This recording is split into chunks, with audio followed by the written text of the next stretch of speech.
it everywhere. All right. And we're live. Oh, that's what I meant to do. I was going to put the vlog music.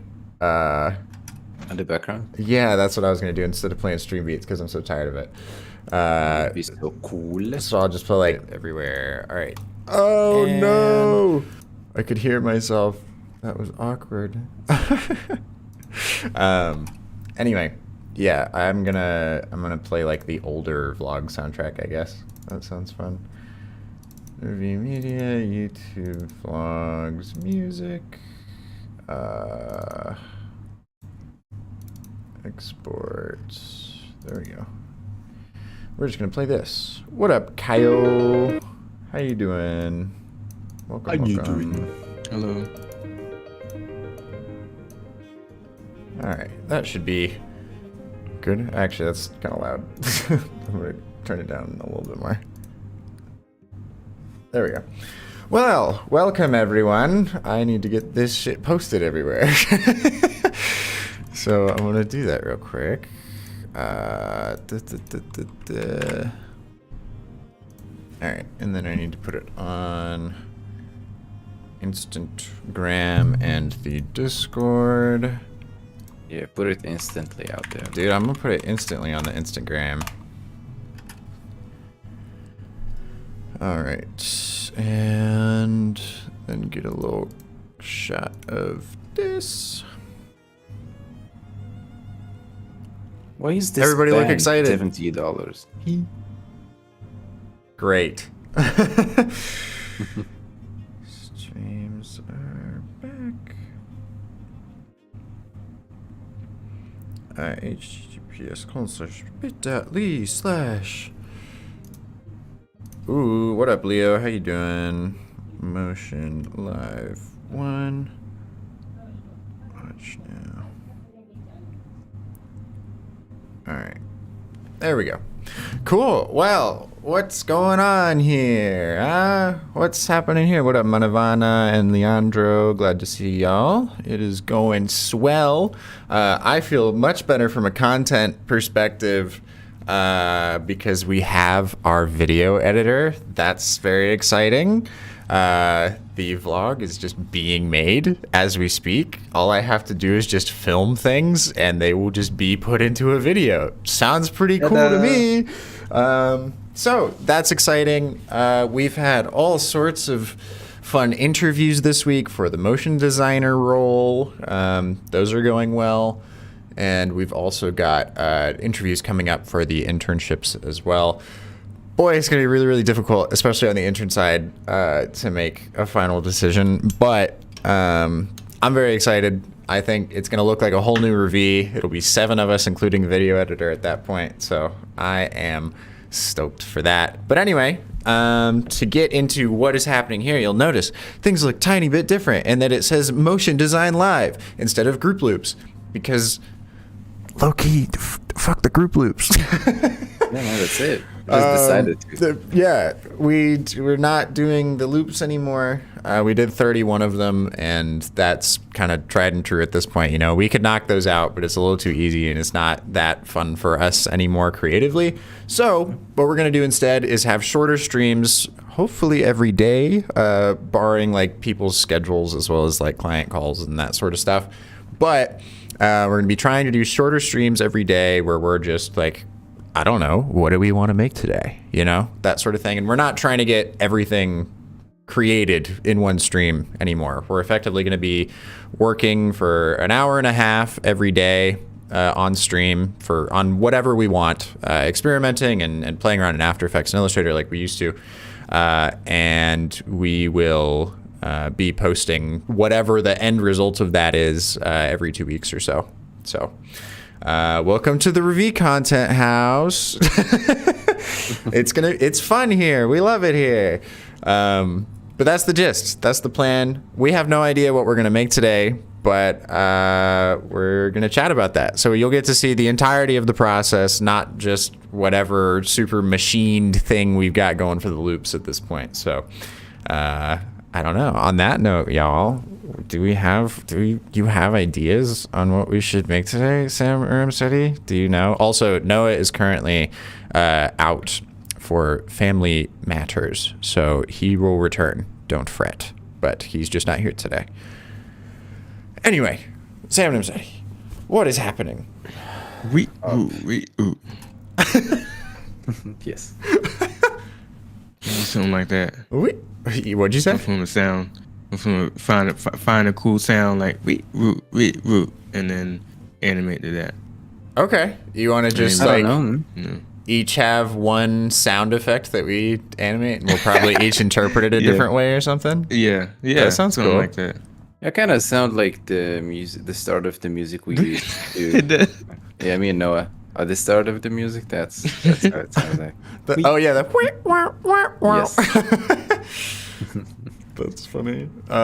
What up, Alvin? Glad to see ya. Leo Motion says daily streams damn okay. Luke says, what up, homies? How you doing? What up, Felipe? Leandro says, you guys finished with the selection process for MoGraph? We've sent out all interview invites for anybody that had applied up until like yesterday. So if you haven't received an email, sorry, you haven't made it to the next round. But I also am going to make a point to either send a message or a short video or something to everybody who applied, giving some feedback and all that stuff, which RIP to my time, I guess, but that's fine. I think that it's worth it to do that. Luke Bolas says, take random sounds from memes. Oh, no. You shouldn't have given Sam that idea. He's going to, Sam's going to go crazy. I will do that.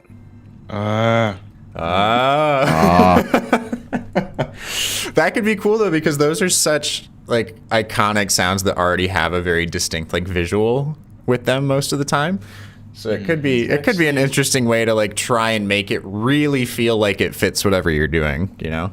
I think we were brainstorming one day and someone came up with that idea just to like, because if we do something like that, you know, since not every single person in existence cares about motion graphics, but right? Every single person in existence cares about memes. So that's a bold claim. That's a bold claim right there. Sure, man. Every person in existence? Dude. Holy shit. You've heard it here first. Oh my God.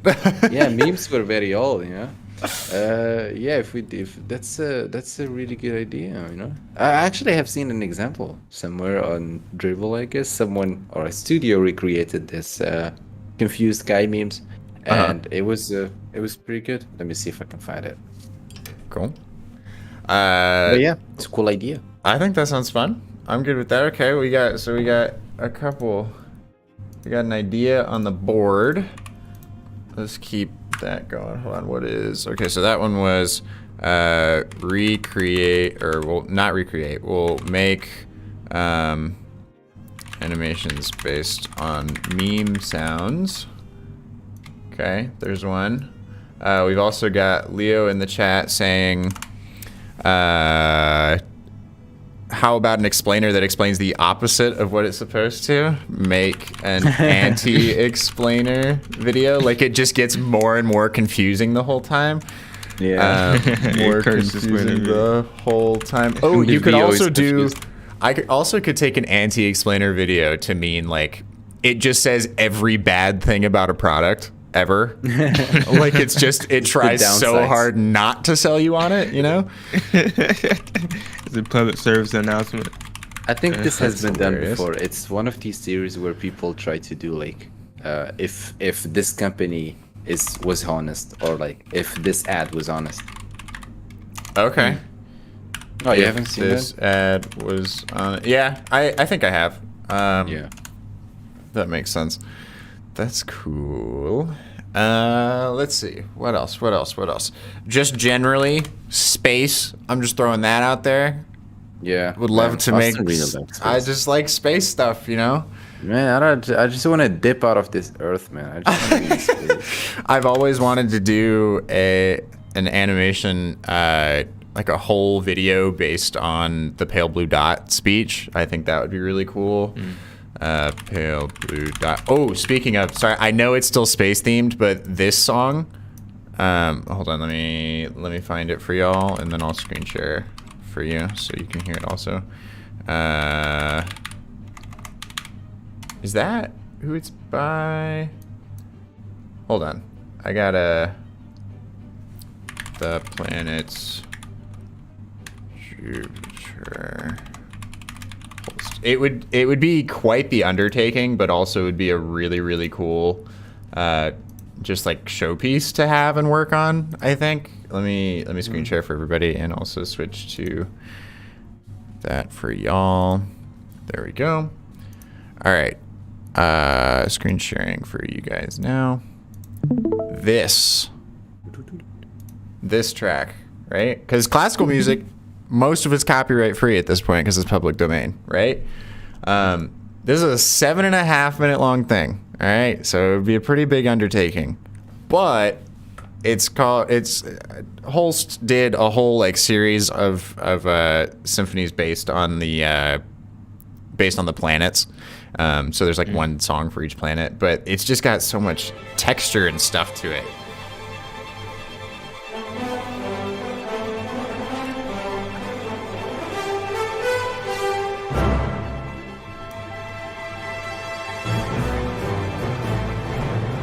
But that would be like a really intense thing to like concept for, you know? Yeah. But then there's also like it's got so many it's got a whole story in the song already, right? And it's just interpreting like what the visuals actually are of that story, you know? Because right now it's just like you don't know what the character is, or like it's hard to actually discern what the story is other than just feelings, you know, other than emotions that are going along with the story. So it'd be cool to actually like bring visuals to some of these more like concert oriented symphonies, you know, where it's supposed to feel like a whole story, because that's like what a lot of entertainment was back then. So anyway, there's an idea. It gets like, there's so many different parts to it. Yeah, different vibes that I could. Like all over the place. We could also choose like one section from there instead of having to do the whole like 7.5 minute long thing, because that would take quite a while. But could also be good to have something like that is this like very lofty thing, because that truly gives us something to like, all right, every day, like we at least know what we can do, you know, like we know we can at least work towards this thing, you know, as opposed to like something super, super small, which then would just be like, okay, right. Like, okay, but what do we do next after this, right? I think that's a little bit harder to like continually come up with those things, but I don't know. Throwing that out there. Leo says, I don't know, some cool Christmas animation could be fun. Ilko says, geometric, space, sacred geometry related things. Okay. Rashab says, hey guys, what's up? And then Leo says, sounds great, but also hefty. We can make a hefty commercial. That sounds fun. Hefty. Yeah. We make a glad commercial. Be sad, be glad. We could do something. Ooh. So hold on. Let me write that other one down. Jupiter by Holst. Visualization. We could find the industry, because, you know, for me, I feel like there's lots of things that live action makes sense for, or just things other than motion, depending on the industry. And I just think it would be hilarious to find the industry or the product that makes the least sense to make an explainer for or something from a motion standpoint, and then still make it good. Yeah. We can definitely do toilet How to paper. drink water. And water. Yeah, yes. There you go. Water, that's it. I saw one from a SCAT student that just made an explainer video for a fire extinguisher. for a fire extinguisher. I just described that as explainer for something that everyone already knows about. Trash can. Yep. Like a trash can. Like I could be the most I can totally imagine like a tendril video, like beautiful 3D for a trash can or something, you know? And not even like a cool looking trash can. Like one of those standard plastic Rubbermaid trash cans, you know? That would be really funny. There is also something we said, like that could be a really good place for practice. You know, there are lots of things, especially like direct to consumer products, that we don't have a lot of experience making content for. So just from like a logical standpoint, it could make sense to make like ads based on things that we're like a little bit scared of industry wise, you know, in terms of how to execute that.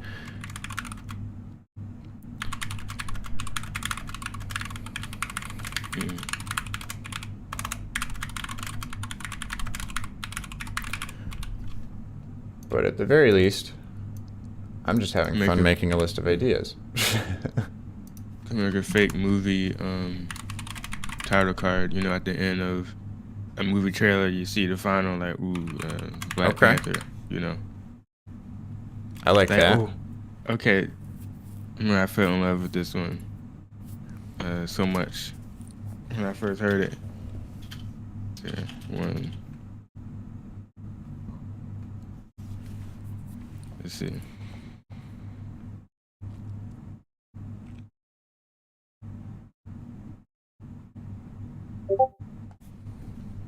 Oh, you sense it. I see. Okay. Black Panther teaser trailer, you say? It's timestamp. Yeah, I'll put it on stream. Hello, Disney and whoever else. Please don't destroy us. Thank you.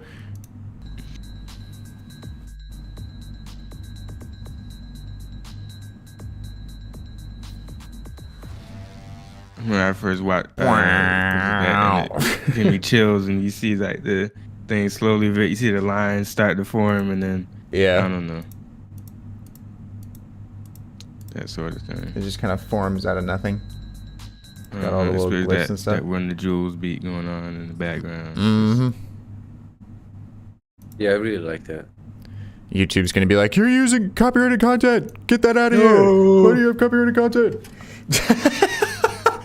Someone named After Effects says, "Don't use 3D in my program." Fair enough. Okay, my bad. Fair enough. Sorry, my bad. That's awkward. Oh no. Yeah. Okay. I like that. Fake movie title card. Could be fun. What were scrap projects, internal projects that were cool you always wanted to finish? I wonder.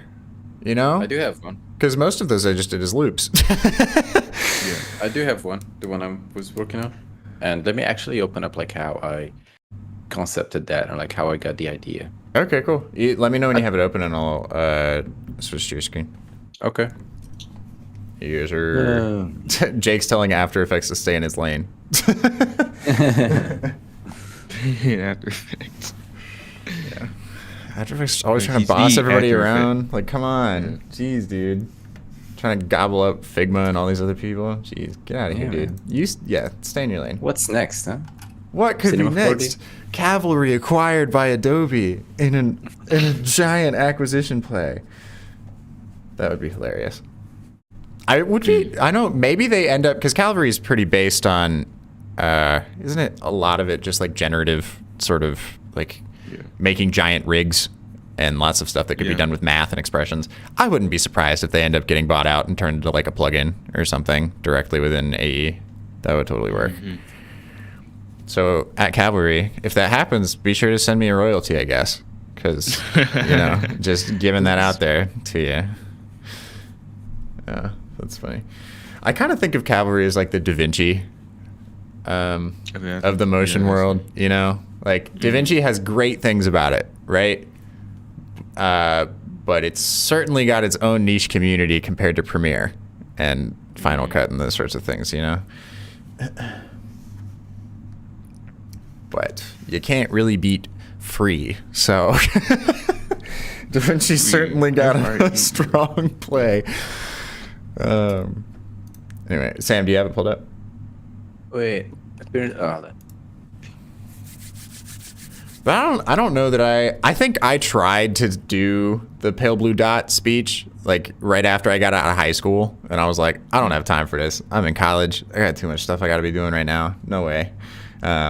So that's probably one of my big ones. And I know that like there was a class at Ringling that did a whole version of that already, but I just feel like I just got to do it. You know, it just seems like so much fun. Yeah, I get that. Leo says DaVinci is way more prevalent amongst the 3D community. I see that. They have lots of good VFX work going on in there. It seems like it's a lot easier than like having to use Blender and then also using Premiere and like trying to mesh those things. It's nice that they like have so many things all built up into one thing. But and also their compositing stuff is in their color. And there's DaVinci wrapped up all into one. Color and compositing. Also, if you're a crazy person who loves nodes, DaVinci might be for you, but that's not me. I can't get behind y'all with your nodes. I don't understand. I've tried very hard, but the node clusters just don't make sense to me. Have you tried? Do you like programming? C. C? Oh. Yeah. I use C Sharp. I see. I thought you said SE. Then I was making a reverse joke, but then you actually were saying C. Okay. No. No, I was saying SE. I have gone through like some basic ass HTML and CSS courses, and I took a class on Java in high school, and that's my extent of my programming experience. I see. I really like it though, and I think it would be an incredible skill to have. I just haven't put the time aside to do it in a way where I've like it's been effective, you know. Oh, this one. Let me see. You have my screen? Yeah, you might have to screen share in Discord though. So, No, so you yes. can I see it. see it. Oh, yes. Oh, yes, okay. yes, yes, He's got it. Yeah, but the delay, right? No, it's Oh fine. no, I because see you it. can see it in the other call. I see. Yes. Okay. All right. So the idea here was that I just like got 4 words for 4 parts and just like merged them together. There was a challenge with this. That's why I got a bit lazy and didn't finish it. Is because since there is different words, there is different vibes, and that would just like you won't be able to use one music. So you might have to like I don't know, do sound design for this, or like I don't do sound design and I don't make musics. But this was the first part, and I just had like different vibes for each one. I don't think I have the titles in here, but I got them in the second pass. So this is not the one I ended up wanting to like keep going with. So I moved on to this one. Oh, this and stuff. So this one has the main title is Deception. Okay. And the inspiration for that was just that I do listen to some music, and I don't remember. It was like one music that had a really cool word that I really liked, and then I just went and like looked for synonyms for it. Yeah. And I got this one. So I got a bunch of titles in here, some how do you say this? Some vibes that are like, and so this one, I always wanted to animate an impossible shape. I was inspired by, I'm not sure if I can. Okay, I'm gonna try and find it here. But it's basically animation that Ven did. Wait, Ven. What? As in like Ven from the server? Ven? No. It's Vandisk, actually. Oh, I see. Cool with motion. He did this like impossible shape animation. It was this one. I'm pretty sure a lot of people have seen it. It's like it does look complicated, but then it's not. And I wanted to like take the challenge and do something like that with a different shape. So this is kind of similar. This one right here, And where looks I would like way animate prettier. it. I would like animate it anyway. But so the first title was impossible or complicated shapes. The second one is like funk or like dark stuff. This inspiration was from the animation John did that like when I just joined the server I saw, and it was really cool because like before I saw it, I had an idea to collaborate with one of the artists that I listen to in Spotify who does this like style of music, and I wanted like to just tell them that I can make an animation for the next album they're coming out for. That's cool. Trying to get out or something. And so this was the idea, and these are 2. Then I got this one right here. This was just from browsing through Pinterest, like a man in space. So I just got this planet right here. Space? Space? Yes. So yeah, I get these 3, and there was this one as well, which is, I don't know, like a cool vibe or something. I'm not sure if I have a title for this. I don't think I do, but it's just like a like an Damn. infinity mirror thing. But let me see if I can do the dream view. It's some of the style frames. There is this one, and there is this one. Done. Oh, What the hell happened? you have another artboard in there, I think. Oh, never mind. Yeah, it's good. It's just Illustrator being stupid. Can we get an Illustrator in the chat to like Yeah, duke it out what with is After Illustrator? Effects? Come on. Like, can we Yeah, get you the gotta whole explain Adobe it. suite in the chat? He's the After Effect. Oh, he's the only effect, actually. Yes. Yeah. The single one. What is that, like? Echo? CC ball action? CC composite? No, like which effect would be the only effect in After Effects if there was just one? You know? Yeah. We should have been asking that in the interviews. It's like, what's your favorite effect in After Yeah. Effects or something? That'd just be a fun like rabbit hole to go down. But anyway, sorry, continue, Sam. Sorry. Yeah, but that's simply the idea. It was just like putting steps together. It wasn't a matter of like having everything organized from the first time and then like Yeah. you know, knowing the plan and then just like following it. It was more like getting new ideas along the way. So this is how it was, you know, especially for the fact that you can see that I had this style frames and I didn't just like was like, no, I can't do this one. Actually, the inspiration from this one, speaking of, it was, if I can get this, That one's it was a spooky game looking. that I used to, yeah. It's not gonna look like that at the end. In fact, I was going to add some effects to make it look like a brush inside After Effects. Turbulent noise, I guess, can do that. The idea was just there was this game that had these banners with these style on them with like the black and red, and it looked really cool. So I wanted to like animate that, and so this was the idea for this one. This is just moons, but yeah. So I just scratched this and then moved on to this one. But it's basically, this is, I'm not suggesting that we should do something like that because of what I mentioned. It's gonna be tricky to get the sound design for it. If we Right. want to move into this direction, it's gonna be like, we're gonna have to like hire someone to do the sound design because there are different vibes in here, and the music I'm imagining in my head is like these kind of music that, it's like the kind of music you shared actually. That, you know, that 7 minutes long song one. It has different vibes and it like merges into them. It's like the transition between each one is very smooth. So once it transitions to a different vibe, you can go into a completely different, like, you know, this is like playful and nice, or actually right here. So this is like playful and nice and vibrant colors, and then it goes into this like super dark mode and like just like red and white and like, I don't know. Gotcha. But Okay. yeah, this is the idea. And like in space, it's gonna be quiet and like some very low music playing or something like that. Perhaps it could be vast as well. Can we get some vastness in the space?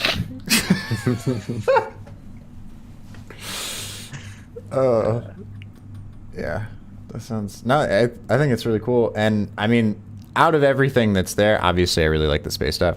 But that frame with Come the on, impossible dude. I spent more shapes. time into. That's what I'm saying. The It's impossible. like, you know, I just like empty stuff. I just like the empty space. You know, no, Yeah, it's just the impossible shape is my favorite frame out of the whole thing. I think it just. I feel like that has to animate in an interesting way. You know. Absolutely, that's the challenge. It's like, just like moving. Illustrators in the chat. Oh my Oh god. my god. Dude, Oh, they're this gonna have to someone duke it. called- We're gonna have to duke it out between the Adobe Yeah, programs y'all now. gotta fight. This is like the Avengers, except they all don't work together very well. Overlord is gonna get into What? the chat and be like, "All right, guys, it's That's fine. hilarious. Y'all brothers." Dude, Illustrator just said that your impossible shape is amazing. You've basically Thank you peaked so at this much. point. This is Well, incredible. you can take this and put it into the mainframe on like the Illustrator loading next year. You could try to butter him up so he could use it. Yeah, for the, that- I mean, I wouldn't be opposed to that. That sounds good. That's really funny. Zegs says no chance. Sounds exactly like the Avengers. Absolutely, 100%. Oh, that's really funny.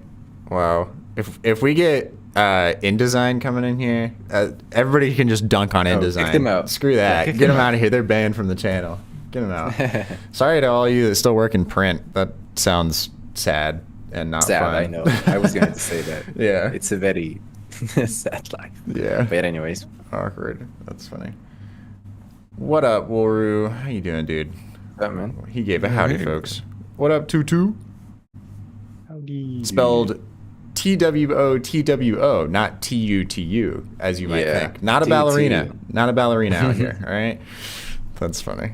Cool. Well, by all means, I am open to doing something like this, especially in like a super widescreen format. That sounds really fun. Yeah, I don't know, but I just really like this widescreen. It's cool. Gonna Well, it be makes it feel more super cinematic, tricky. you know? Yeah, it's gonna be tricky to share on Instagram, but Well, and it's not like we're not used to working with super widescreen stuff now, you know? yeah, but we don't share them in Well, Instagram. right now, but Right. at some point, I don't know. Noah and I were We talking can just yesterday. have one stacked on top of the other. Sorry, go ahead. No, you're good. Noah and I were talking yesterday. I don't remember with who, but maybe it was at that lunch. No, okay, never mind. I know who it was. But anyway, we were thinking about some ways to get like, you know, there's the whole thing about landscape versus vertical and whatever. So what if, and I need to move you guys to this monitor so I stop looking over there. What if we were in a like, okay, let's mesh both of those worlds, landscape and vertical. You might be saying, how do we do that? And I don't want to do like a rotate your phone now sort of thing, but I want to find some way with the animation where it's implied that like people want to turn it so they have this like other way of looking at this thing. I don't know if that happens through like gravity changing across the scene or like the lighting changes or I don't know, but it would be cool to, it's hard if it's not interactive, I guess, you know, if it's just a video that people are watching on Instagram. But I feel like there's got to be some cue to figure out how to get people to be like, oh, well, now I want to watch it this way, you know, and to have them be like engaged in watching the video to the point where they're like willing to do that, you know, which use type. That's true, because if you're like setting it up so at the beginning it's being read like on a vertical screen, and then all of a sudden you've got like the same type animation, but it's happening like down the screen, so you have to turn it to be able to read it. That could do it. Also, I just want to add that as an option here. Just type. We don't work with type like nearly often enough, I don't think. Oh yeah. I right. really think we need more experience with that. Typography. Oh, you know, it'd be cool. Typography, no shapes. No shapes at all. Just type. That's the only thing we can animate. Yeah.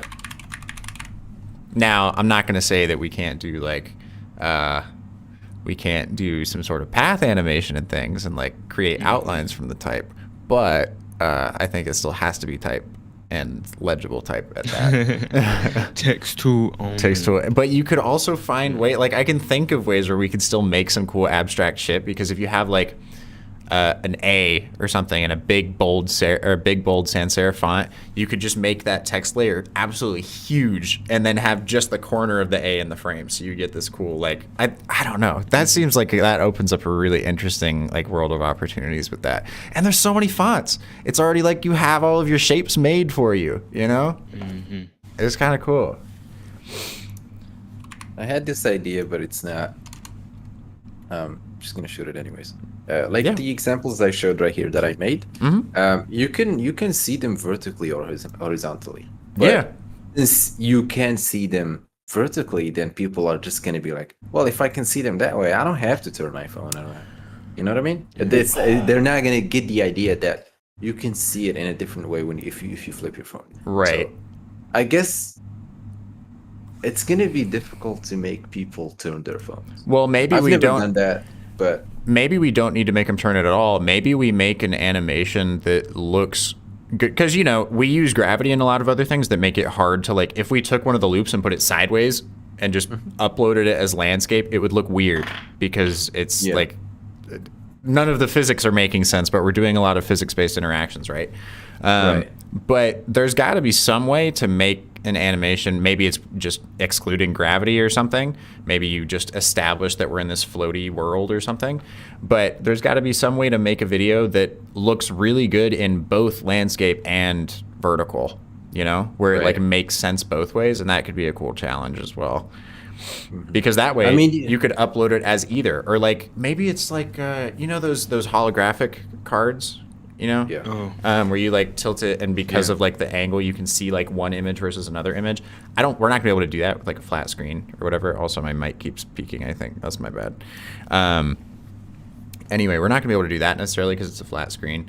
But there's definitely got to be some way that we can be like, okay, if someone is watching the landscape mode, they are seeing some different things that maybe because like we're so good at tracking the eye, you know, maybe there's a way that like when it's in landscape, people will just inherently notice like more of the bottom and top of the screen, whereas that would be like the sides on the vertical that people don't pay attention to as much, you know, like we could probably have some elements that make more sense depending on which way they're watching it. But that like if you're watching it in the other way, it just looks like a secondary accent element or something that you're not really paying attention to.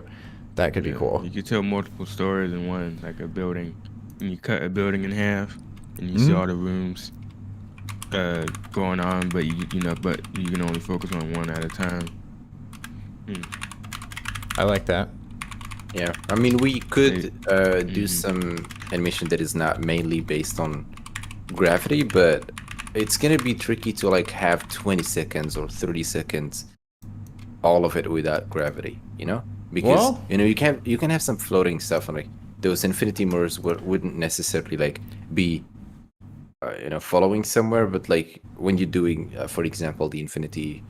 Or like the tunnel thing, when you're doing the tunnel, usually the gravity is on the viewer or like on the camera where like the shapes are going towards you. So it doesn't matter if you look at it vertically or horizontally, but just like not doing gravity the entire time or the entire animation would look a bit weird. So we're gonna have to like find a way to make it work. Maybe treat it like Super Mario Galaxy a little bit, where like yes, it's gravity in those situations, but it's more like magnetism, where it's like the objects that the main thing is attracted to, that like it's pulled towards, can happen in any direction.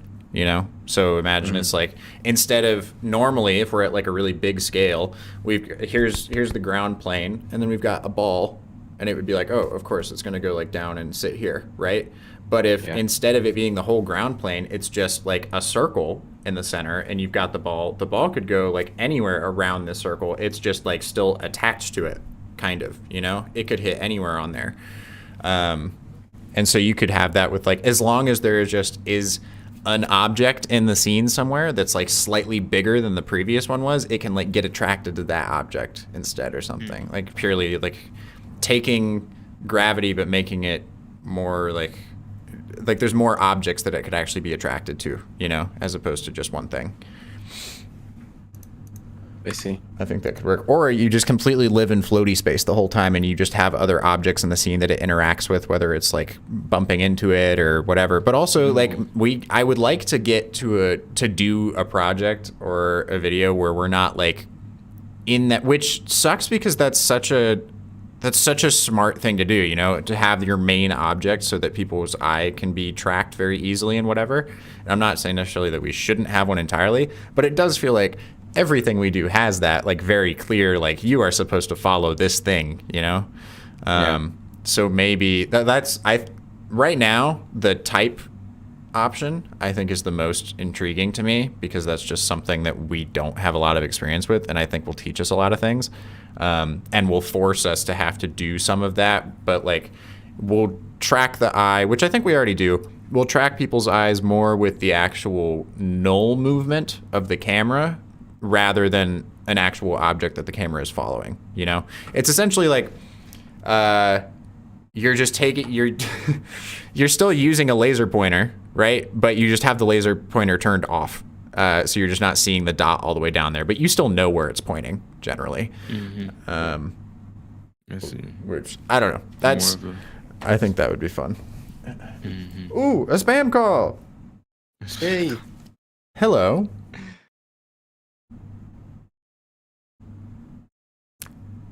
Hello?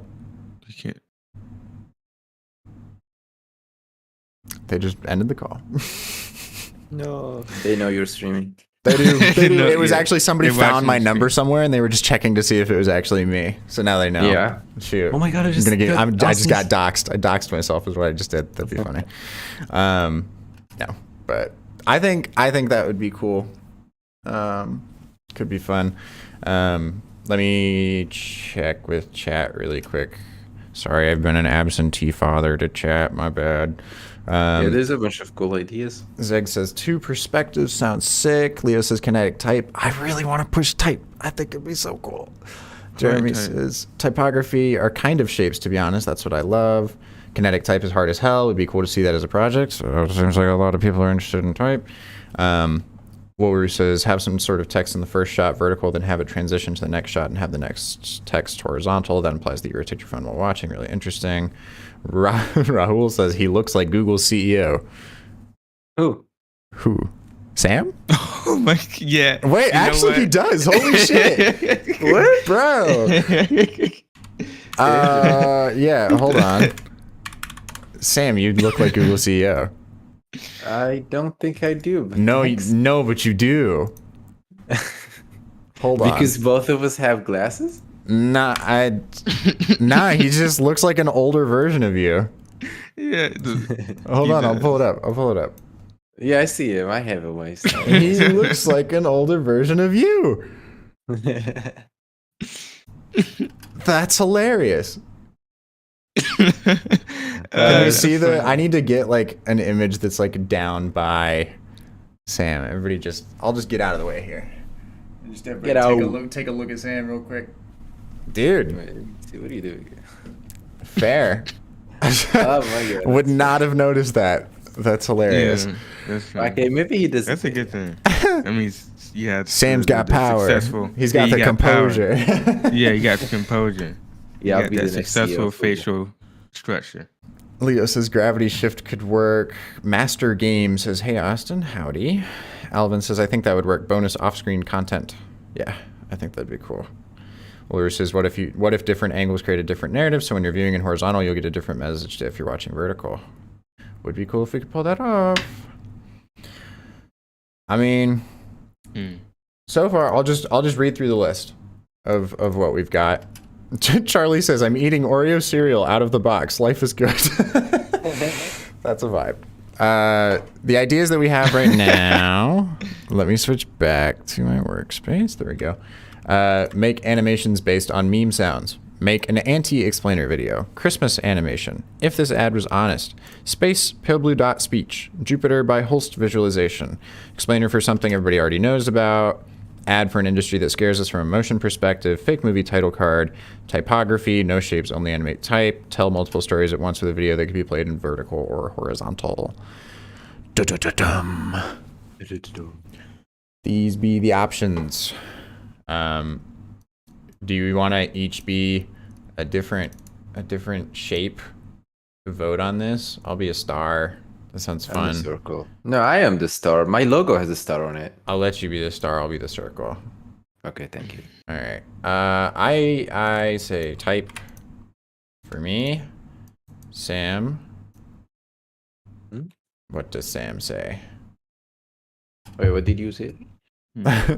I voted on type. On typography.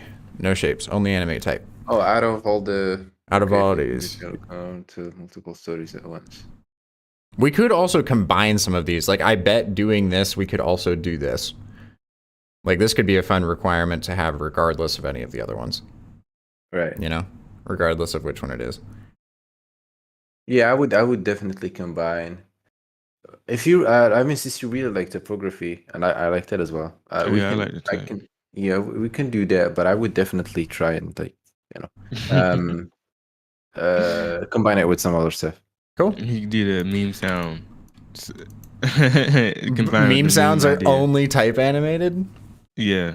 Oh boy. But done in a way that's like, it shows the character of that meme. You do the type.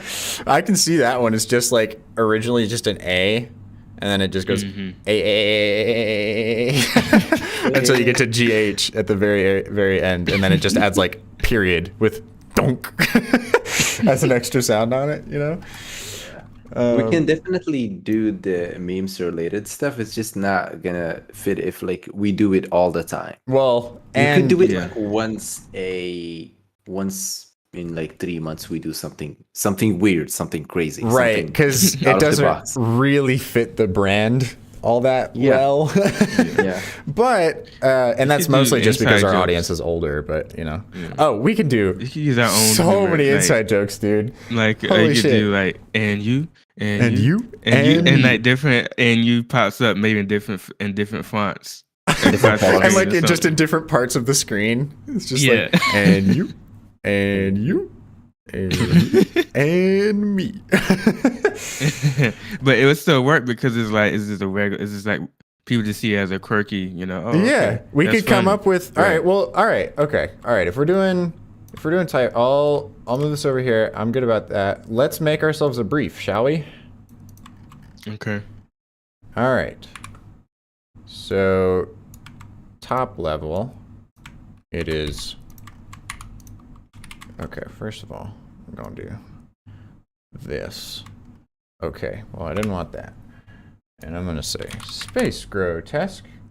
This is where InDesign pops in the chat to be like, see, you were dunking on me, but now I'm useful, huh?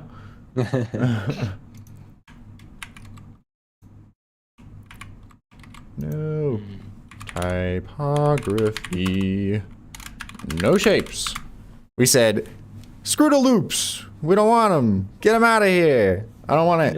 Get them out. All right. So typography. No shapes. What are some requirements? Illustrate sounds using only type. If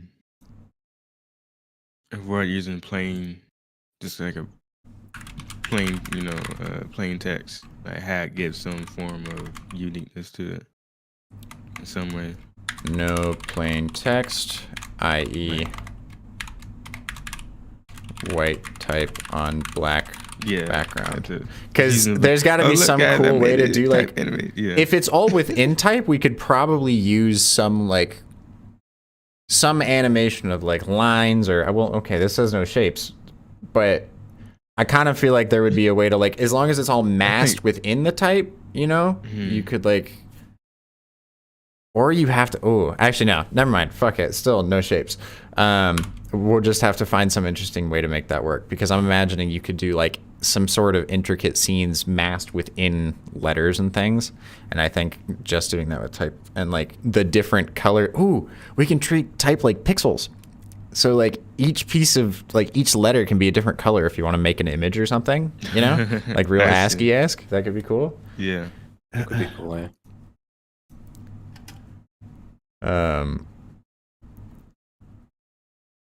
Nagme says, or Name says, combined Christmas and type.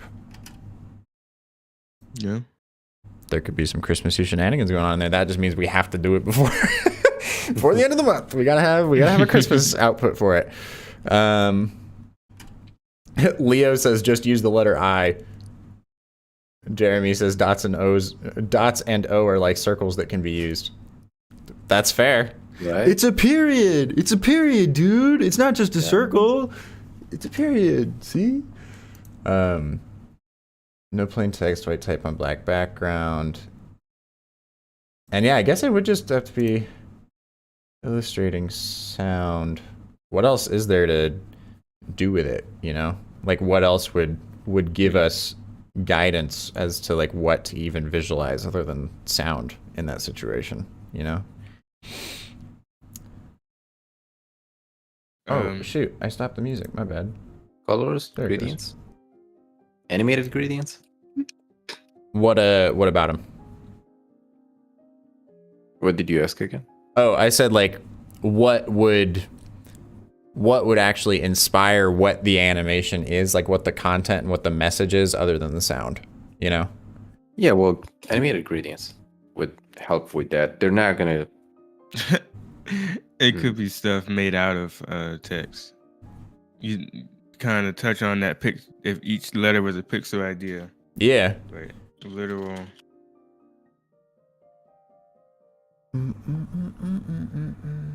I mean, Furniture people will made do crazy shit. Like if you look up Font Monster or something, that was a project that I did in high school, and I'm pretty sure it's like a popular tutorial. You just take an image and then overlay a shit ton of characters on it in the right color until it's just this heap of type that makes up the image. I think I did mine for the whole Jaws poster and managed to crash Illustrator many times. Jeez. So I was using like 12-point font or something.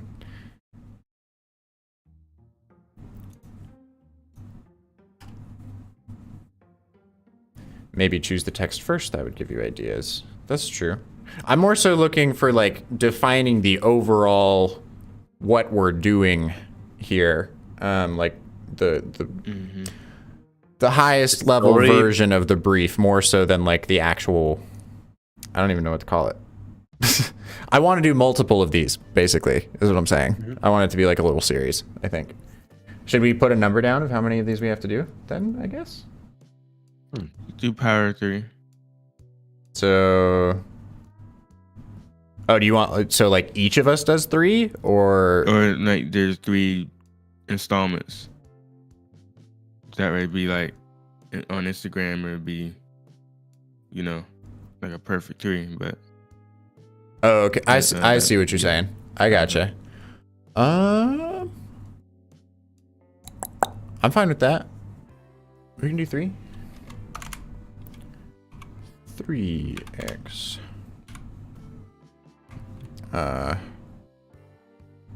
Passes.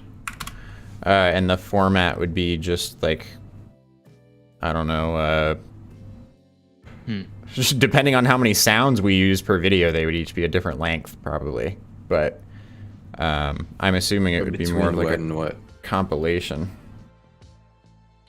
How long? That's what I'm trying to figure out. No, like, I mean, just like an assumption. You get it? Assumption. Wait, what? I'm confused. What are you asking? No, I mean, just like a range for the timing. Is it like 1 minute plus? Is it like 20, 30 seconds? I would think it it's, like 10 it's seconds? probably like 20 to 30-ish. Okay. 20 to 30 just text. 20 to 30 seconds each. But inside of that 20 to 30 seconds could be like a bunch of different clips of sound or something. Or we could do like excerpts from speeches or something. Or I don't know. It could be anything, really. Okay, it's interesting. They could be, we could get real self-absorbed with it and just do our, just do clips from the vlog or from the streams. Yeah.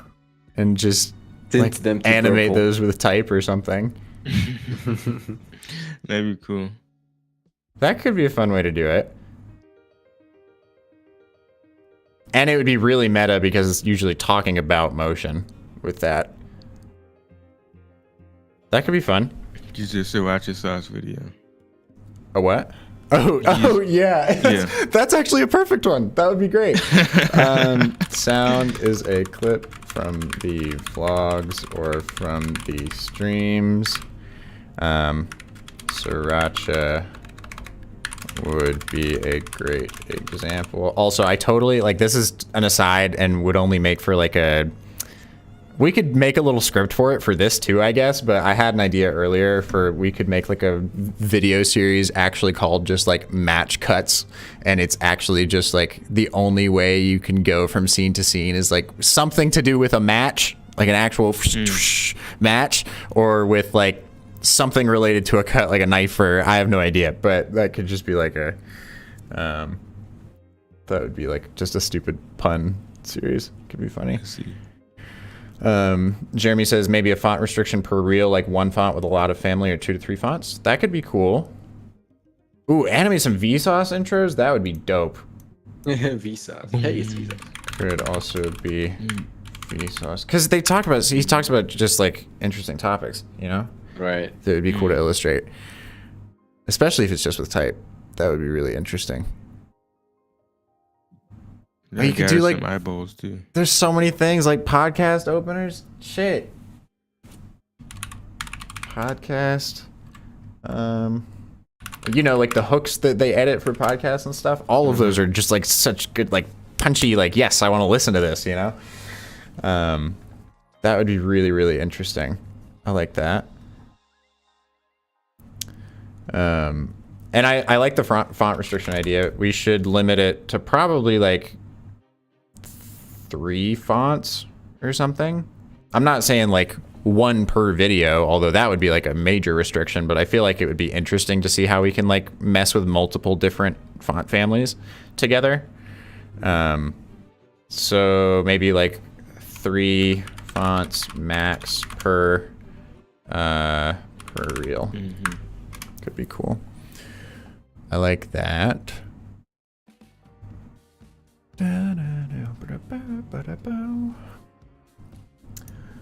I don't know what else to give as requirements to ourselves.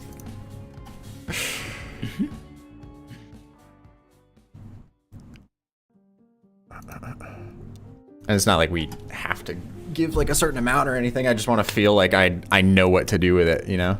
Yeah, it's not too. I want to make sure we're not missing anything. Openness can actually cause issues. Yeah. Causing friction. We're defining the sandbox on the beach right now to build our sandcastle, as opposed to having to use the entire beach for the sandcastle. 3 reels, 20 to 30 seconds each. Sound is a clip from the vlogs or from the streams. Sriracha would be a great example. Could also be Vsauce. Podcast openers. I think that's a good selection of things to choose from. Actually, let's just do one of each. You could do like, since we're doing 3 of them, right? We could do 1 podcast opener, 1 Vsauce opener. And Vsauce, okay. Reel 1 is the Sriracha clip from the vlog. Reel 2 is a Vsauce opener. Reel 3 is a podcast opener. Cool. 3 fonts max per reel. Do we want to choose the fonts now? That's probably going to be the thing that would take the most time. Yeah. Because we could look at fonts forever, you know? Obviously, one of them has to be Space Grotesque. So yeah. There you go. Space Grotesque. And then I'll pull up Google Fonts here. We can choose like nice fonts, and then in the middle of one of them, we just take one that is very weird. You know, Just to throw in some wingdings to have some like contrast. Yeah, let's do that. Let's do. Hold on. Let's do. And if we have to do like a flickering animation between multiple fonts, we can have those fonts that just have emojis on them or something like that. That's what I'm saying. Wingdings, yeah. We're definitely not using Rubik 80s fade. What the hell is this thing? It looks like a cityscape, but like dithered or something. It's weird. Well, that's definitely what we're using. Of course. Oh, this is just like a Terminal ripoff. Cool. We could use, we already have a sans serif. Well, I guess Space Grotesque is kind of a slab serif. It's a little weird. It's kind of like an in-between, but I definitely want like a serif font. But we probably want one that has a lot of different options. So let's find a good one of those. Whoops, serif font, please. Okay, interesting. That's a slab. I don't think we need a slab. Anybody have recommendations for just really fantastic serif fonts that they enjoy? The first one is Source Serif Pro or something like that, but Source Serif Pro, this one? yeah. We should probably actually think about how these will look together. Is there like a... Actually, no, this is a pretty like unassuming font, you know? Yeah. It's a pretty, like, should work generally for most things. I'm cool with that. But I'll write that down and then still look through a couple of them. Source Serif Pro. Because maybe there's one of those like more modern serif, like a I don't even know what you'd call it, but you know, there's like neo-brutalist fonts that are coming out now that have the kind of fun texture to them and stuff. They're like really thick, bold font. What's is it? It's not just Benny something, is it? Maybe I have it on just a Google Doc or something. Oh, Shriekhand.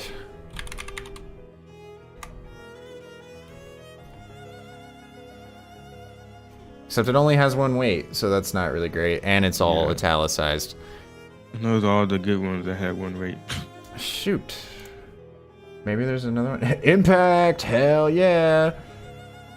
Ooh, that could be interesting. Our, well, except that's kind of what Space Grotesque already is. Here is some type. I was gonna say we could do like,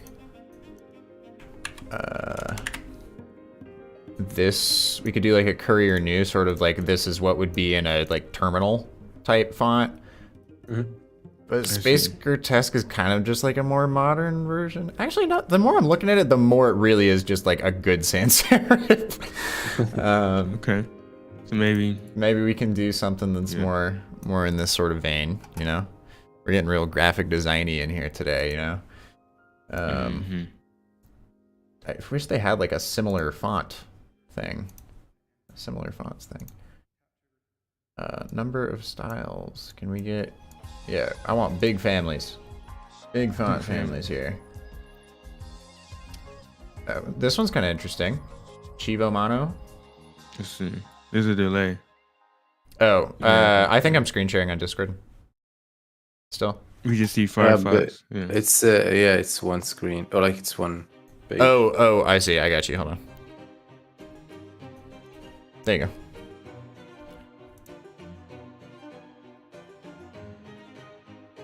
What about this guy? I like that. That looks very similar to Space Grotesque at the same time. It It's does, just, yeah. I can't help that it's a good font, Yeah. man. Shit. Oh man, that really is like the exact same font. That's fucked up. What the hell? Wait, no, that's not even the same font. Hold on, I'm looking for Chivo Mono. Why is it not letting me add that to Google Docs? Chivo Mono. Or that, or this is like the weight or the family, I mean. Well shit, that's annoying. Whatever. I guess it is kind of It's similar. not the same one. Yeah.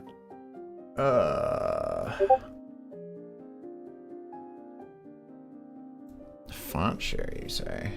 Oh, yes. Yes, of course. I forget about this website. Oh, another one by Indian Type. Stardom? There's only one thickness. Hell yeah, dude. Clash Grotesque. Let's go.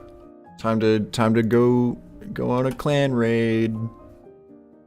Jeremy says maybe a brush font or something for like street posters. That could be cool. Sentient is a pretty good font. I think that's pretty comparable to Source Serif.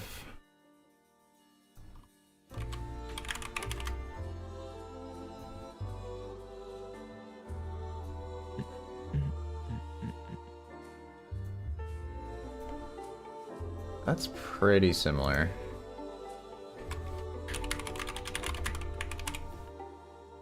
What do we think about this one? I like that one. Sentient? Yeah. Looks luxurious. Okay.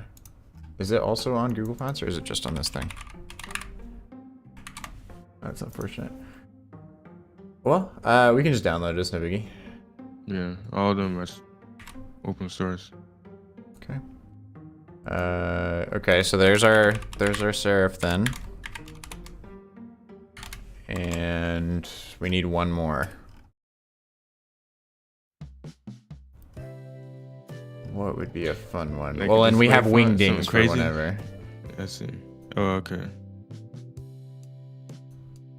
But we can just look through the display fonts. That's weird. This one has like all different colors for the accent marks. That's interesting. I like that.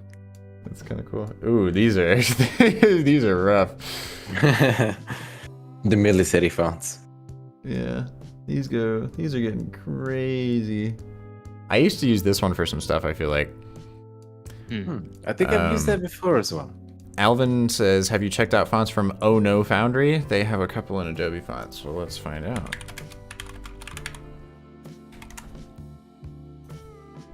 Oh No Type Company. Oh shit, I saw some really cool ones on something.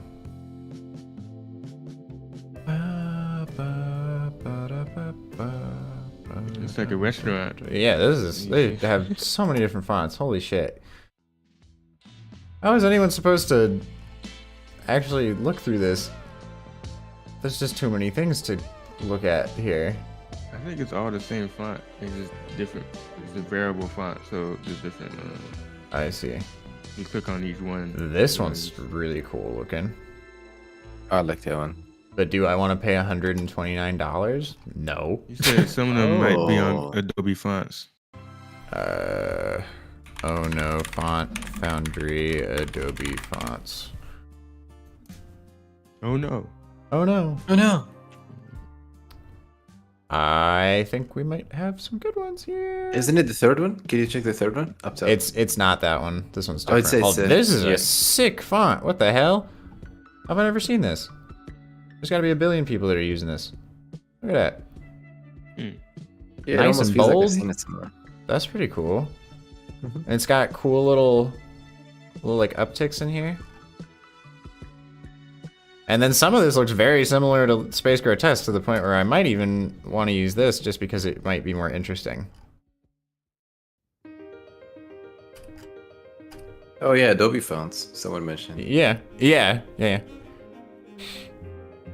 PJ says, "Oh yeah, I caught a stream. Let's go." welcome. Got one, nice. I got one. Yeah. Got a fish, guys? Shoot. See, this is why we need to figure this out now, though, because this is such a hard thing to figure out without like having to do this right now. You know. Are we using one font for the entire animation? No. We're gonna do 3 fonts max per each of the videos, and then wingdings in addition to that. Okay. So that's 4. Yeah. Except we don't really count wingdings. Ding ding ding.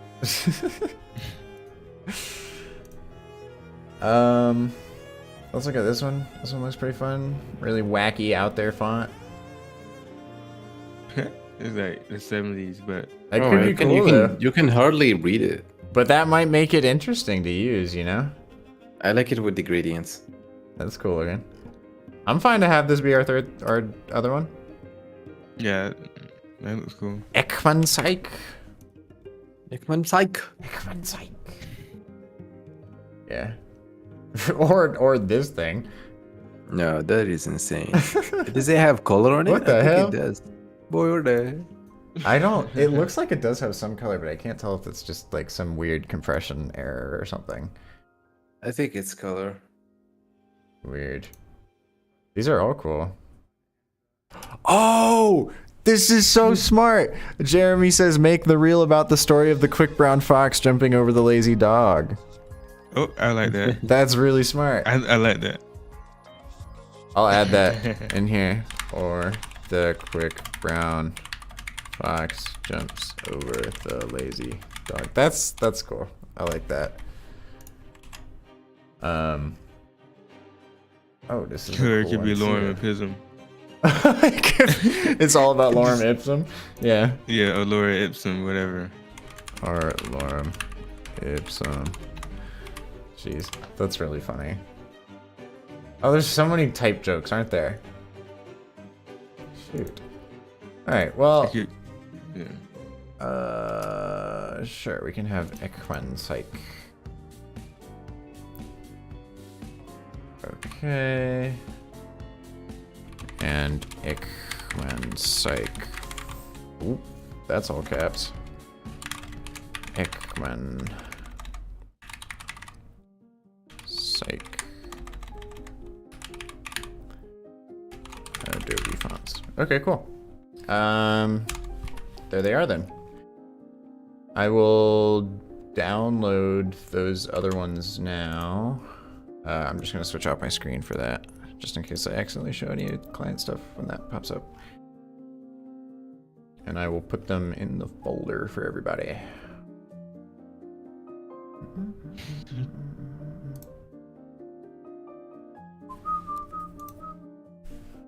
All right.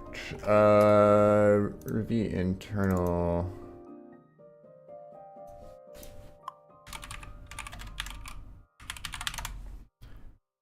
I'm gonna just call this one font project with assets. All right. There's that one.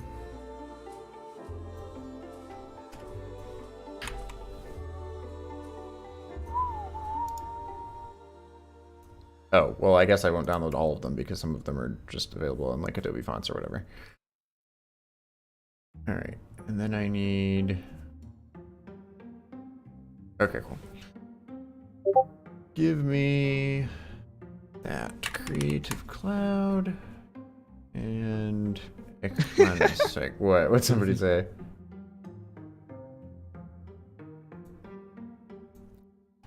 You guys are sharing some cool resources. Ekman sec.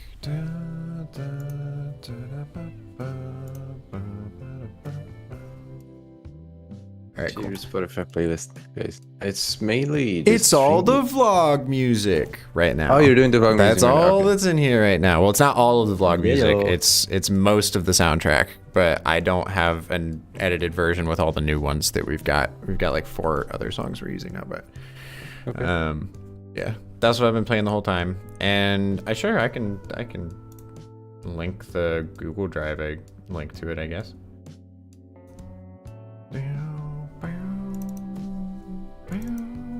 Bunch of bangers on this one, truly. Here you go. This is what y'all get for coming to the streams. Now you get all the vlog music and nobody else does.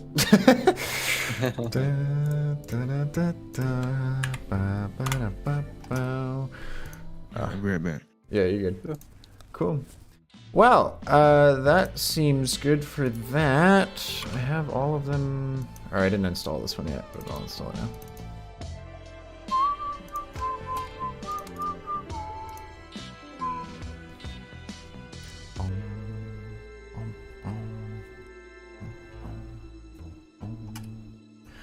Cool. So now I will do space Ipsum and make it all big. Space grotesque, then sentient.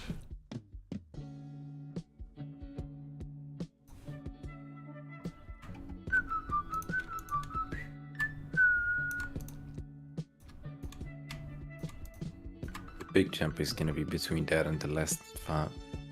Oh, yeah. On Ekman's sake. Oh my god. And I'll put this one. We can use the bold or whatever on any of these, it doesn't matter. Oh, italic, yeah, that's good. I'm so excited for the vlogs to be out again, dude. I was watching them last night and I was just like, God damn it, why can't I stay this excited about everything all the time? But come on. Yeah. Wingdings. That's how you say lorem ipsum and wingdings. Nice. That's the reason for that. This is gonna be cool looking. I guess we should Look also at the have sad a face. color palette, right? Yeah. Feeling a purpley vibe. A purpley vibe, perhaps. Purple it's and orange. because Ravi. No, not that. Not that purple. Why are you hating on the purple though? No, I'm kidding. So sorry, man. Oh wait, Color purple. Yeah, palette. that's that's the color palette I have on my project. Oh, is that why? How interesting. How interesting. No bias there at all. Yeah, 2 shades of purple and a bit of like skin tone / orange. What if we Adobe Color It Up. Oh, let's try Adobe coloring out. Sure. Or if anybody else has resources for cool color palette websites. please feel Oh, there's a free. website called Coolors. I think that's Cool. what Adobe Color is now. I think that's like. No, Adobe Color is still Adobe Color. What? Cool Colors.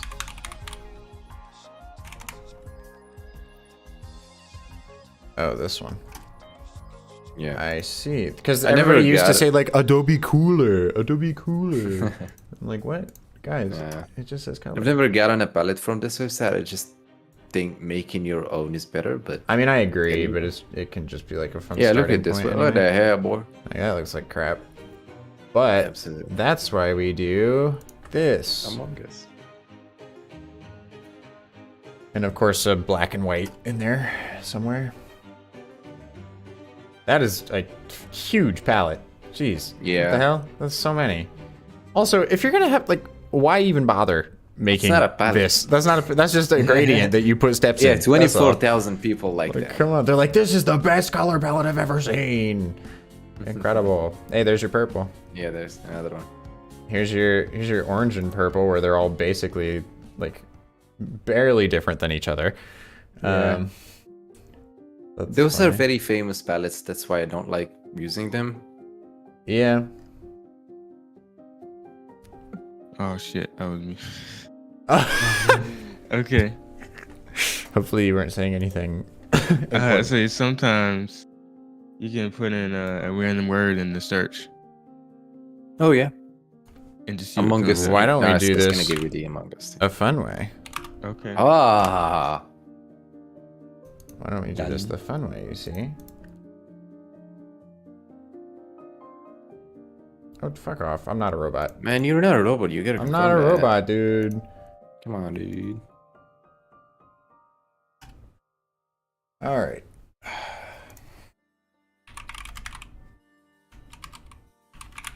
Give him.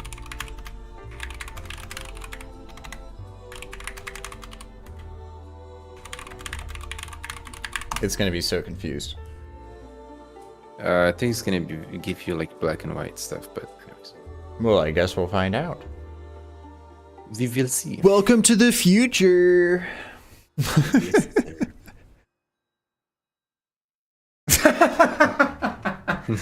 Guys, I love Teen You're Purple dying. Crocklore or Player or That's Chem Street Vianbalor Rusbunyat.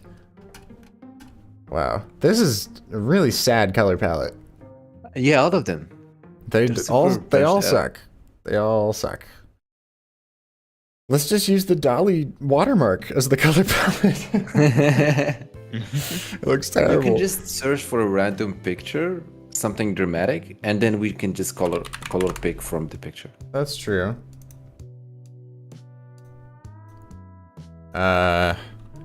Ivan, hold on, I got something.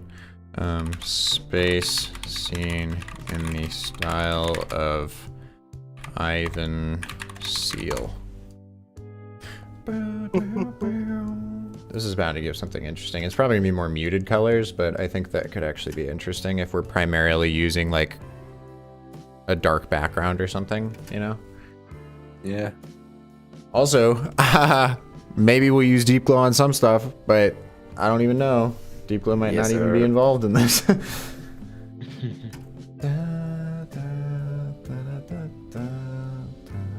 Oh, come on, that's not Ivan Seal. What the hell? That's a child. Yeah. Maybe that's Ivan C when he was a kid. I guess. The painter. This is the stuff that Ivan Seal makes.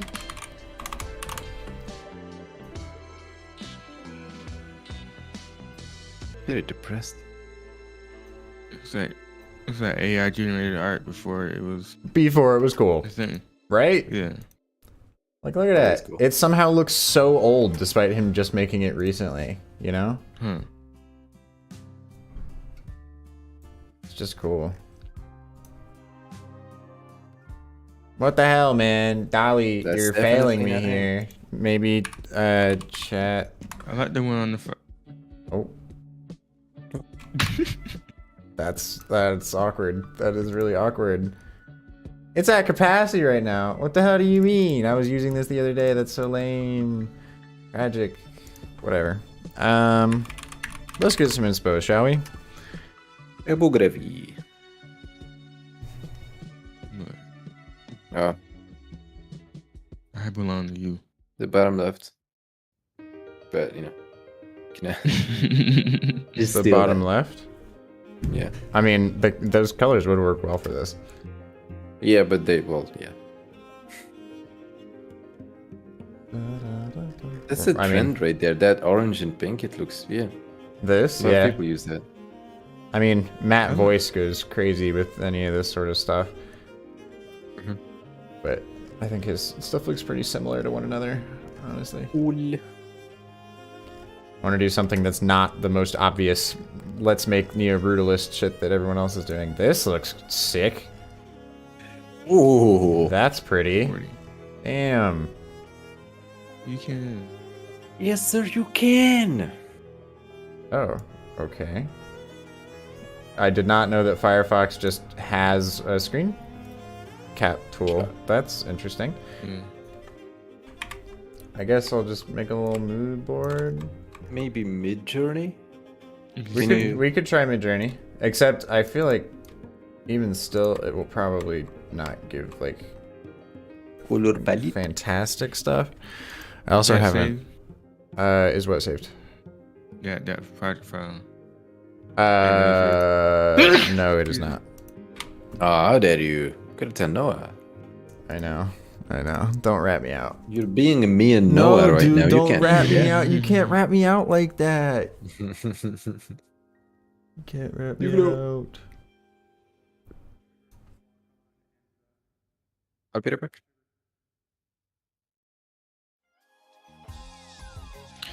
You could do something.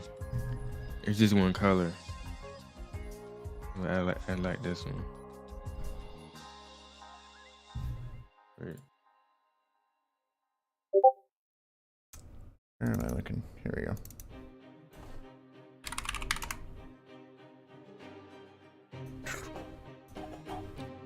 Let me take a look. Oh, that's cool. I like that. I'll switch back over to my Adding screen. some pop color to that, like maybe some very like light cyan type. Ooh, you could do like, yeah, if you did like, keep this like super flat bit, but then do like, I could see the cyan working if you did like a little gradient over the edge of this chair, you know?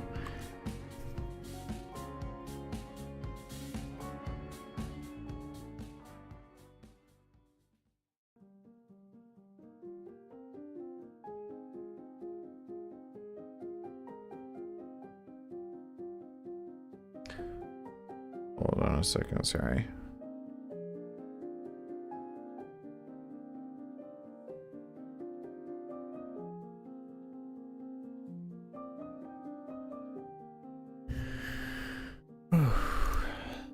That is rough. All right. What up, Behance? What else you got for Wow, me? got 39 people watching. That's cool. Yeah, sure. That's pleasant. That's delightful. We had 40 concurrent for a second, which is funny considering this says 40 on it. See, congratulations. That's celebration. Congratulations! You won. People just want to see us do the monotonous stuff we didn't do before, you know? Saf says, is your Gumroad discontinued? You haven't posted in a while. Basically, yes. We have plans in the works to do something that is much better for everybody than just having our project files on Gumroad. And I'll probably get a write-up and a little video made about that sooner rather than later. So that way, like, I speak it out to the community and then it has to happen because everybody knows about it. You know, I think that pressure will be helpful. So just be on the lookout for that. But all the old stuff that's on the Gumroad is still there. You can buy it there, but any of the subscriptions and stuff are not up there anymore because there haven't been any new posts. So we didn't want people buying subscriptions if there weren't going to be any posts up.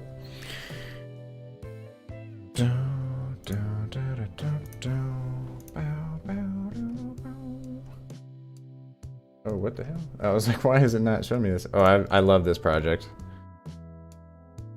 Oh yeah, I recognize that. Really pretty type. It's a classic.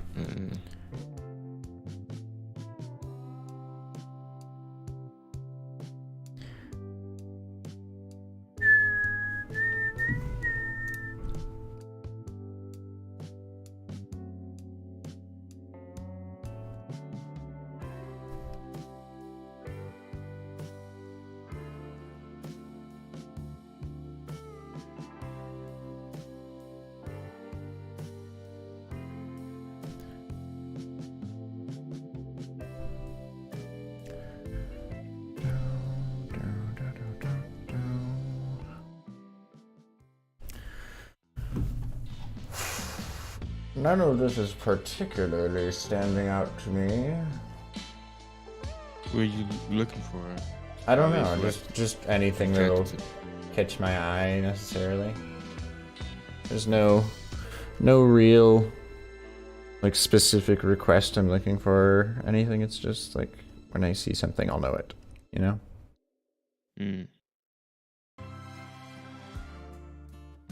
Be happy. Oh yeah, that's funny. Oh, that red, yeah. This one? I really like that red one, yeah. That little cream color and the red. Oh yeah, you can't go wrong with that, you know.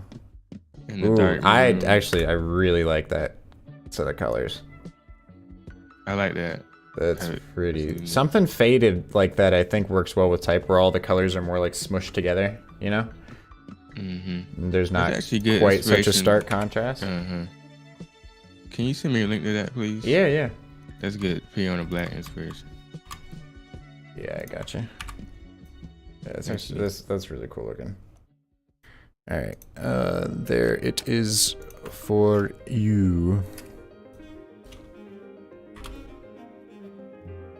Yeah, imagine it. It's gonna look. It's probably gonna look better than that when it's done. Hell yeah. It's gonna look something. It's gonna be like emotional. I am prepared to cry. That's awesome. Yeah, I mean, what do we have so far? I feel like that's a good. Yeah. That's well, a good starting we're point. gravitating towards like tricolor, like kind of. Yeah. Generally in the same ballpark in terms of there's a blue and there's a red, or there's a blue and there's a yellow, you know? It's also, there is this rule I've heard somewhere where like, yes sir, hello. It's like, you know, when you have this like, can you open up Adobe Color so or let me do it. Yeah, I was gonna say, I'll switch to you, son. Alright, Adobe Color. Adobe Color.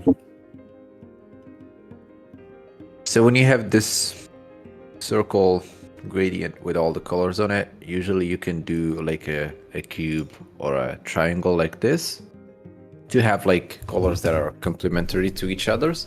And then you can like do 3 like that, and then you can have one that is completely random that does not fit the palette, and it would look weird, but that's like, I don't know, a trend to do. So like we can have a triangle right here to have 3 main colors that are complementary, and then we have one that is like, I don't know, out of nowhere, that is not, you know, that doesn't complement these colors, to break the palette. Because, you know, of course if you just keep throwing random colors, they're just gonna look bad. But if you have 3 complementary colors and then one that is completely random, could be nice.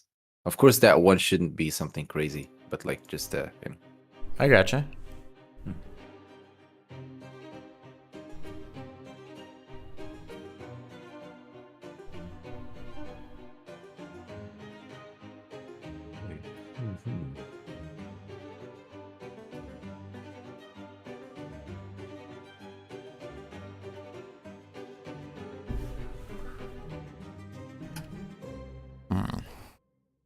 I really like this palette, you know, as long as we...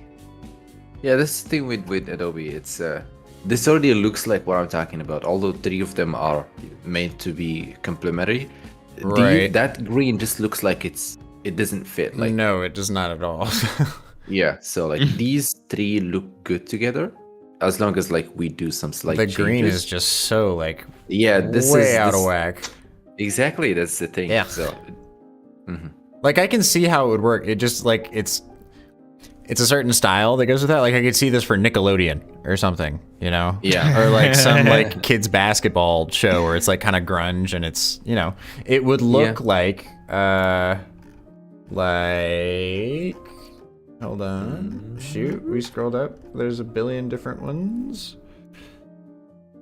It would look something like this sort of style, this like extended text and whatever, you know, like this sort of thing that you can these see made for colors kids. are not crazy. No, this is fine, but like those sorts of colors could work on something like this sort of style, but that has like a black background, you know? Yeah.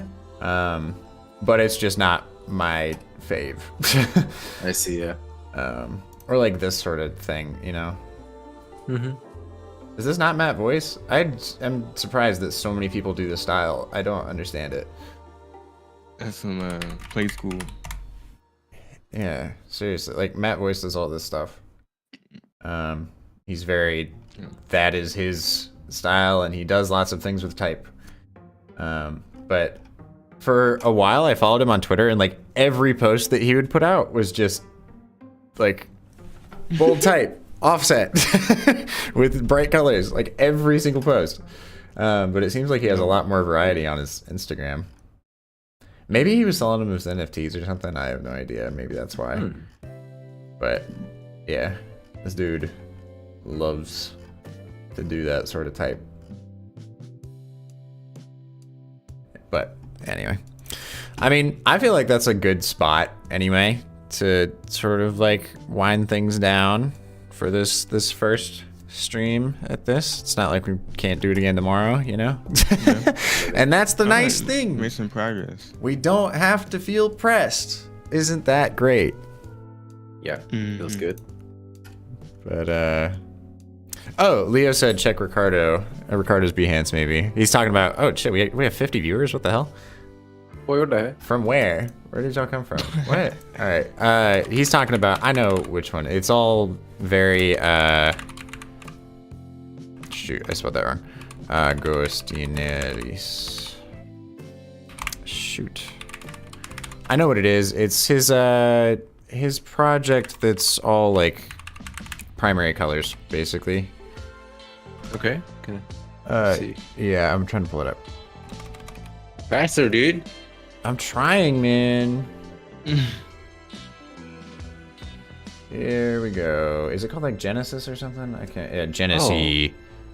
Oh. Yeah. That one at the middle right is so cool. This one?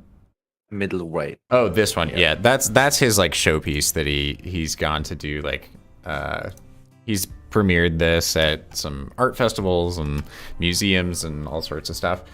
Amazing. He does lots of stuff like this. We worked with him on Luther. Or sorry, not Luther. No, we worked with him on the company that hired us for the Luther stuff. We worked with him on that agency's like promo video. Like we made an ad for an agency that wanted to do motion design. It was a weird project, but anyway. Very, very bright colors. Fun shapes. Bunch of stuff. Bashy. Yeah. Yeah, that's pretty cool.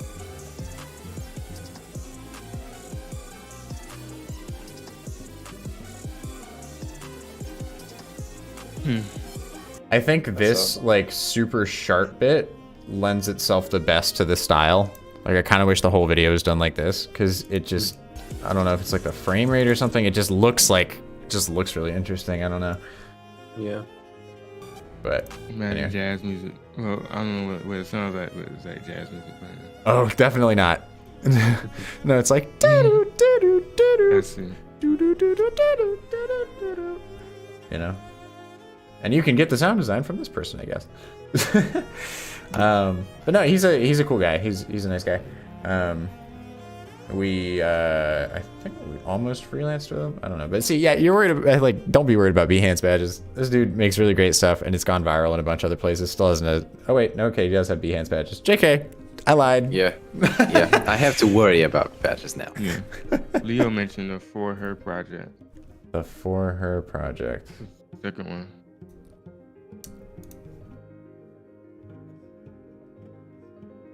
Oh, that is some fun type.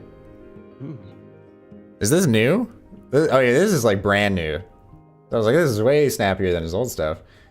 Shoot. Are they?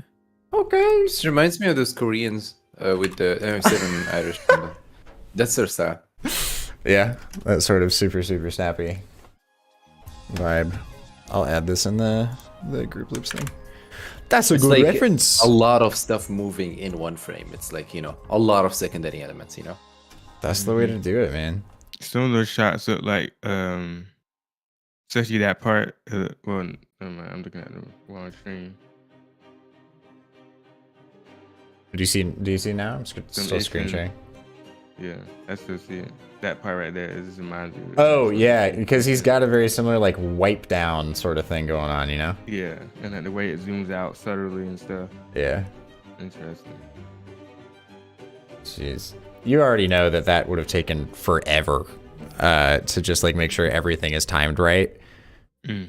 That would have been that must have been a lot of work. Oh, this must be brand new too. That's a finger. That's a finger. Neo-brutalism, dude, is fucking everywhere. This style is... Everybody wants it for some reason. Very cool.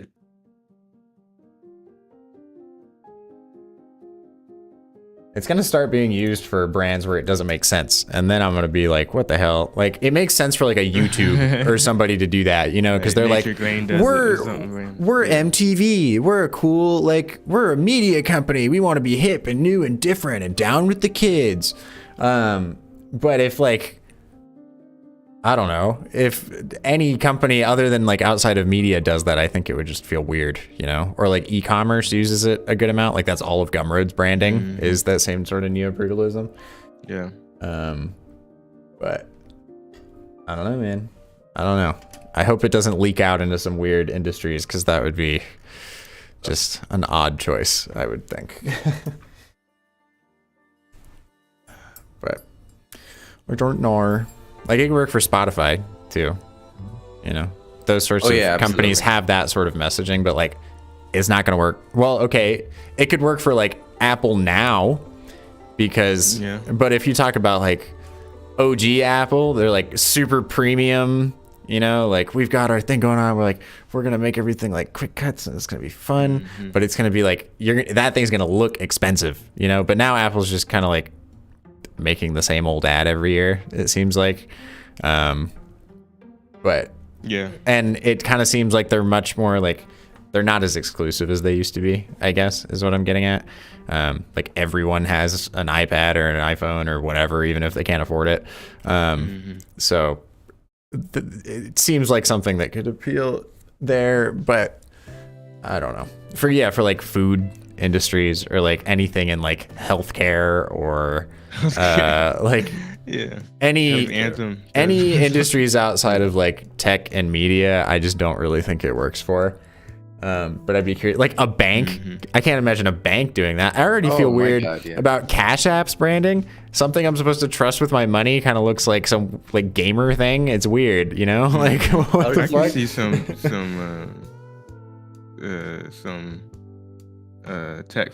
Oh man, what's it called? TechFi. You know, type company doing that. Oh man, I forgot the term. But yeah, it's just, it would look very weird in some places, that's for sure. I guess that's the case with everything, but I don't know. Although I will say I like that version of maximalism much more than a lot of the other trends that I saw people do in the past few years, where it's much more like, let's just make it look like it's from the early 2000s just because it breaks design rules, or like let's make text look weird just to make text look weird. And I'm like, it's not good design just because you're doing something that's like against the grain, you know? There's a difference between thinking you're different and like actually doing something different, you know? Quirkiness like should be not something you're seeking, I think, and instead just be like an inherent thing you have as a personality trait or something. But I don't know. I just think it's kind of funny. Yeah. It's like that's a lot of like the graphic design subreddit is like that. Mm-hmm. Where it's just like everything's the same, blah blah blah. So they're just like, let me break all the rules, and then everyone's like, oh my god, he made like unreadable type. It's so good, and I'm like, this has no function. This is ridiculous. Yeah. You say function, and it's like that's kind of the point. Sometimes a function is to not make any sense. So in some ways, it did kind of achieve its goal. That's true. It starts to kind of talk about what is really the function of design and art and how that relates to each other. Yeah. That's fair. Yes, whatever activates the brain, I guess. True. It's good in my book. Well, we've been going at it for, I don't know, how long has it been? Like an hour and 15, hour and a half or something? 100 minutes ago? Yeah. Shoot. It's 100 minutes. A little over an hour and a half. Okay, cool. That's not too bad. If there's any like questions or anything like that, feel free to ask in the chat. Otherwise, we'll close it out in the next like 5 minutes or so, probably. The emotion says, what's the meaning of life? Keep playing the game. Gradient. Keep playing the game. That's the meaning of life. You just gotta keep living. Sounds very cliche, but I don't know. That's what I think it is. You know. That's why like work and that sort of stuff doesn't really. Like I don't quite understand the anti-work movement a whole lot. Like I understand bits of the argument, you know. It's like we want better pay and benefits and those sorts of things, and I'm on board with all that.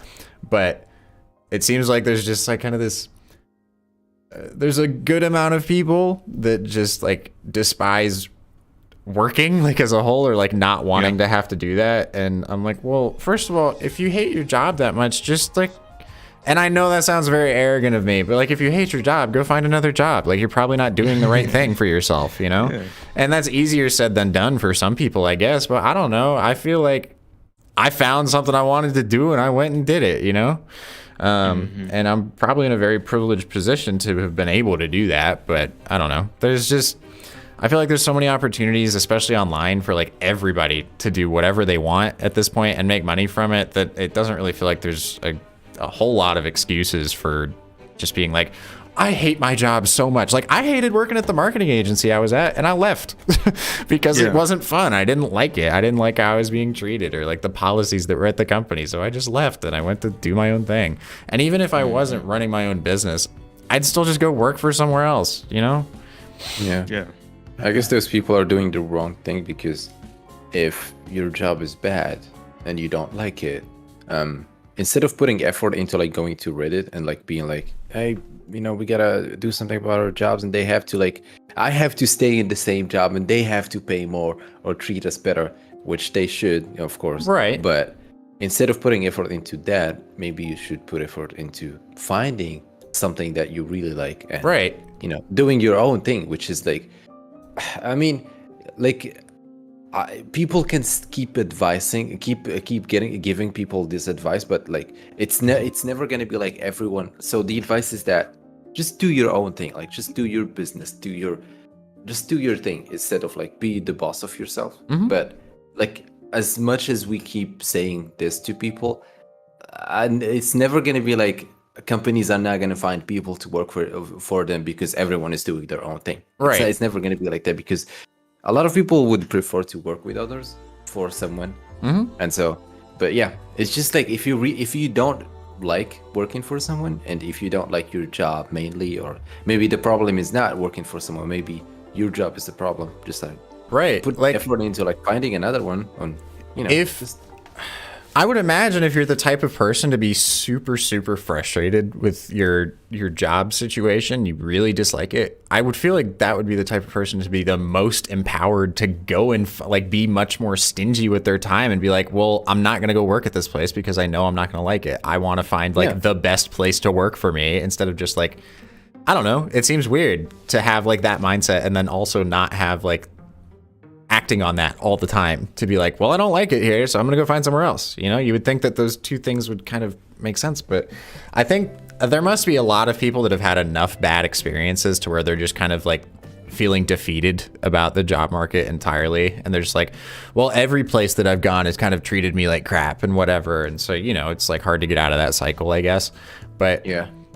I just feel like there's so many options out there now, like and maybe that makes me sound like evil corporate businessman or something, but like, but yeah, like I don't want it to sound like that, but you know. But yeah, and I get it. It's like I felt that way sometimes. Like I know obviously some people are in situations where they kind of dealt a bad hand and they're not in the best spot to make a change because their environment literally does not let them. Right. But in cases, at least in other cases, it can be like, well, a lot of times the biggest issue is themselves and what they want to work towards. You know, we saw that a lot. The hiring process has been a major eye opener for me. There was a bunch of people that were asking for like the most money. There was people asking for like $50 an hour or something, which is like the most we're offering for the motion designer role is 32 right now. And those people had like all of these caveats alongside that $50 an hour. So like, you're going to pay me all this money, but then also like, I don't want to like, I'm not going to record a video of myself so you can tell if I'd be a cool person to work with, or I'm going to do a VO, but talk about how much like I need to have all of like, I don't know. I don't remember exactly what they said, but you know which one I'm referencing that we watched yesterday, you know? And it just really, or maybe I watched it with Noah, but it just really rubbed me the wrong way because the applicant was essentially being like, yeah, I'm going to bring a lot more to the table than you're going to bring to me. So give me all this money and I like might work for you. And I'm like, well, what? Okay. But then the work wasn't even that great. I don't know. Yeah. It was really mediocre. Kinda. It's just like a huge amount of arrogance on that person, which was just like immediate red flag. But the way I feel like that ties into some of this stuff is like, I feel like somebody in the chat asked if I think this is my passion, and if so, when did I realize it? It's absolutely my passion. Well, I would say it's more so like Revie is my passion now more than motion design necessarily, but I certainly had enough passion for motion design and still do, to the point where I wasn't going to rest for work that wasn't like, I was watching Ordinary Folk and Hobbs and Buck and whoever, like as soon as I started in motion and heard about them, like I'm looking up to the people who are like at the top of their game, you know? And so sure, that put me in a stressful position to like, if it doesn't look like them, you know, then it's not up to my standards basically, which like was really difficult to deal with. But at the same time, there was enough passion to just like continually get better at it until like I feel like I'm a good motion designer now, you know? And I feel like if you're in a position where you want to, or you're feeling like snubbed by your company or something that you're working with, right?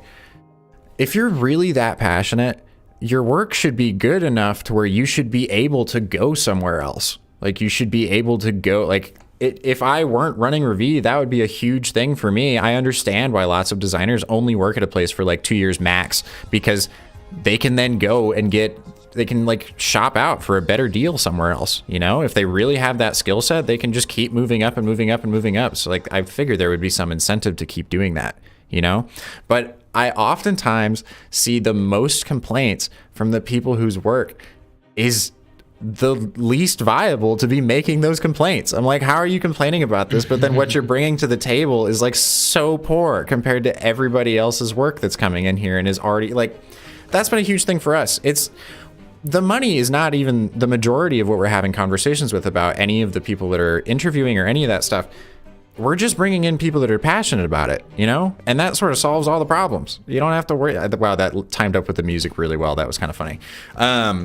But that's been the focus, is like you find people that have the passion. Like we're not dealing with people who like have work that looks like they just came out of their first School of Motion class or something. And then being like super demanding, like I'm a professional motion designer and I'm so very good at blah, blah, blah. But I'm like, but you're not, though. I don't understand. It's a weird set of expectations that people have based on like whatever their relative work is that they're looking at from other people or something, or just where they feel like they're at in the industry. I'm probably saying lots of things here that are going to be taken the wrong way in some context or something. So apologies. I swear I'm not trying to be an asshole.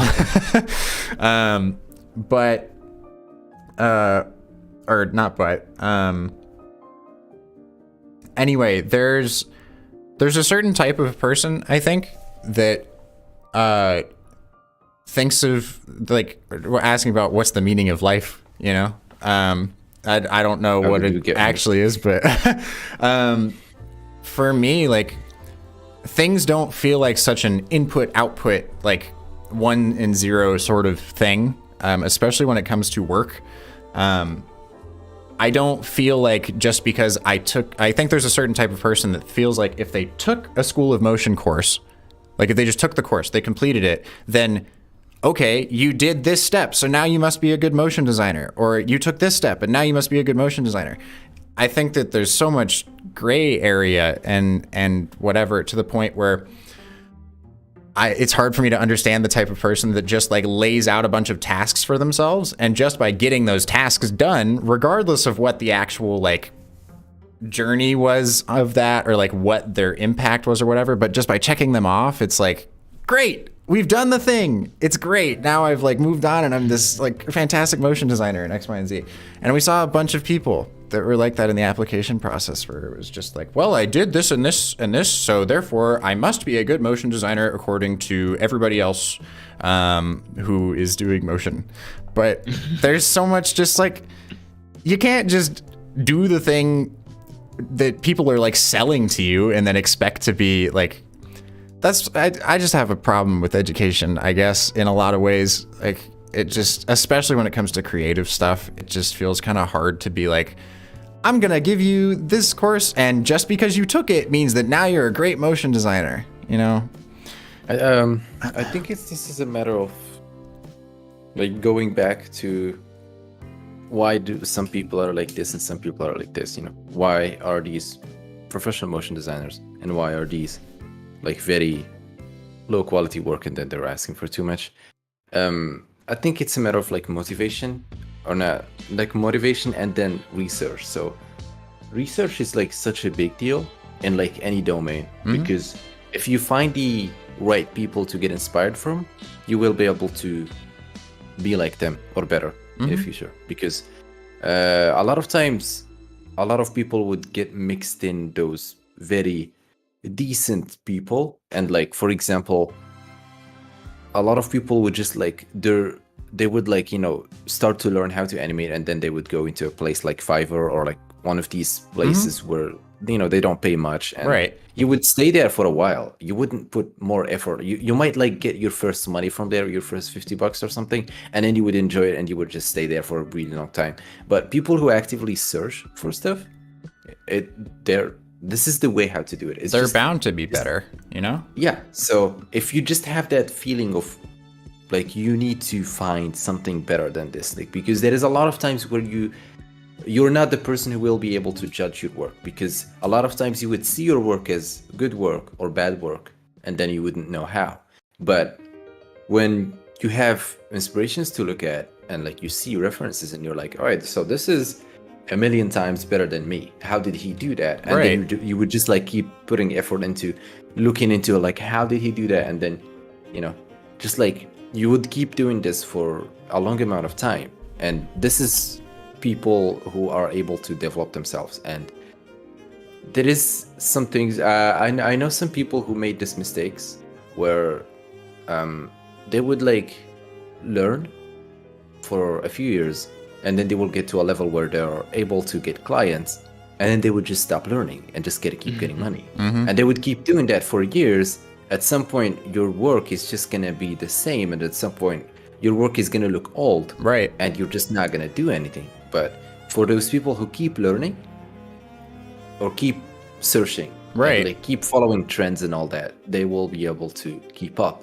And this is just a habit. And like a lot of times I think about this and I'm like, why is this guy not like this guy? And this first guy is the person who would go and work on Fiverr and like stay there for years. I'm not saying that working on Fiverr is bad. I'm just saying that it's, if you want to achieve something big, you should put that as a first step, and then you would just move on. Like and then go find where the top of the mountain is, whatever that Yes. looks like, which is hard because that's a really subjective thing, right? Like for me, it was, I happened to find like Ordinary Folk and Buck and like the top It was me studios, as well. you know? Yeah. But for a lot of people, they just found someone on Fiverr or whatever. And it's that age old adage, you know, you're the sum of the 5 people you spend the most time with. So if you're spending the most time with people who like, which that's why it's hard, because it's such a subjective thing to figure out. Like there really is no like top and bottom or anything in the space, but like there is certainly something to be said about being able to find like, well, shit, there's these businesses that are making millions of dollars and have a good amount of interest. That's probably a good place to follow or get some inspiration from, as opposed to like, here's like hundreds and hundreds of people all competing in the same place that have very similar levels of work and are like $20 a pop or something per project, you know? Like that's the general pitch for Fiverr, I feel like, at this point, you know? Yeah, I mean, if you're the kind of person who would, for example, like just bring an example from my life. Some time ago when I was just starting, and well, my father is in the same domain, so we do talk a lot about this. Not now, but back then it used to be like that. And it used to be like every time I find something new, I go to him and I'm like, all right, so I found this guy and I found this studio and I found this. And it's not the same thing for like, so for example, I could find this person on Fiverr who does work that is better than another person. And then this guy would be my inspiration. So if that person, if you, for example, were able to find that person, and if that person stays your inspiration for a really long time, you're doing it wrong. But if you're able to find someone who is better than this person, and you keep doing that, then you're doing it right. Right. So for me, it was I found that person, or it was a studio on Fiverr. Actually, when I went back to Fiverr some time ago, I was like, the person was not there anymore. I think they just moved on to work with other places, because Fiverr takes like 25%. Yeah. But anyways, I found that person. After that, I found a bunch of other people on YouTube and all that. It was very difficult to find Ordinary Folk because it's like, Unless you when know their you're- name, like you just won't find, because they're like a little island, you know? exactly. So it's like if your feed on YouTube is like how to do this, like the tutorial to do this, like how to do this background gradient and all that, you're just not going to be able to get suggested Ordinary Folk. So Well, and think about the target audience of like, if the primary place you're looking at is YouTube, which, hey, don't click away because we're giving good information here. But yeah.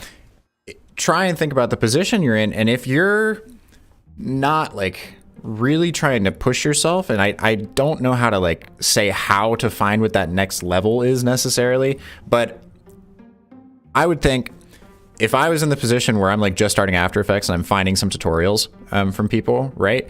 If I just keep consuming tutorials forever, I'll probably learn a good amount of stuff. But think about the target audience of most of the tutorial channels.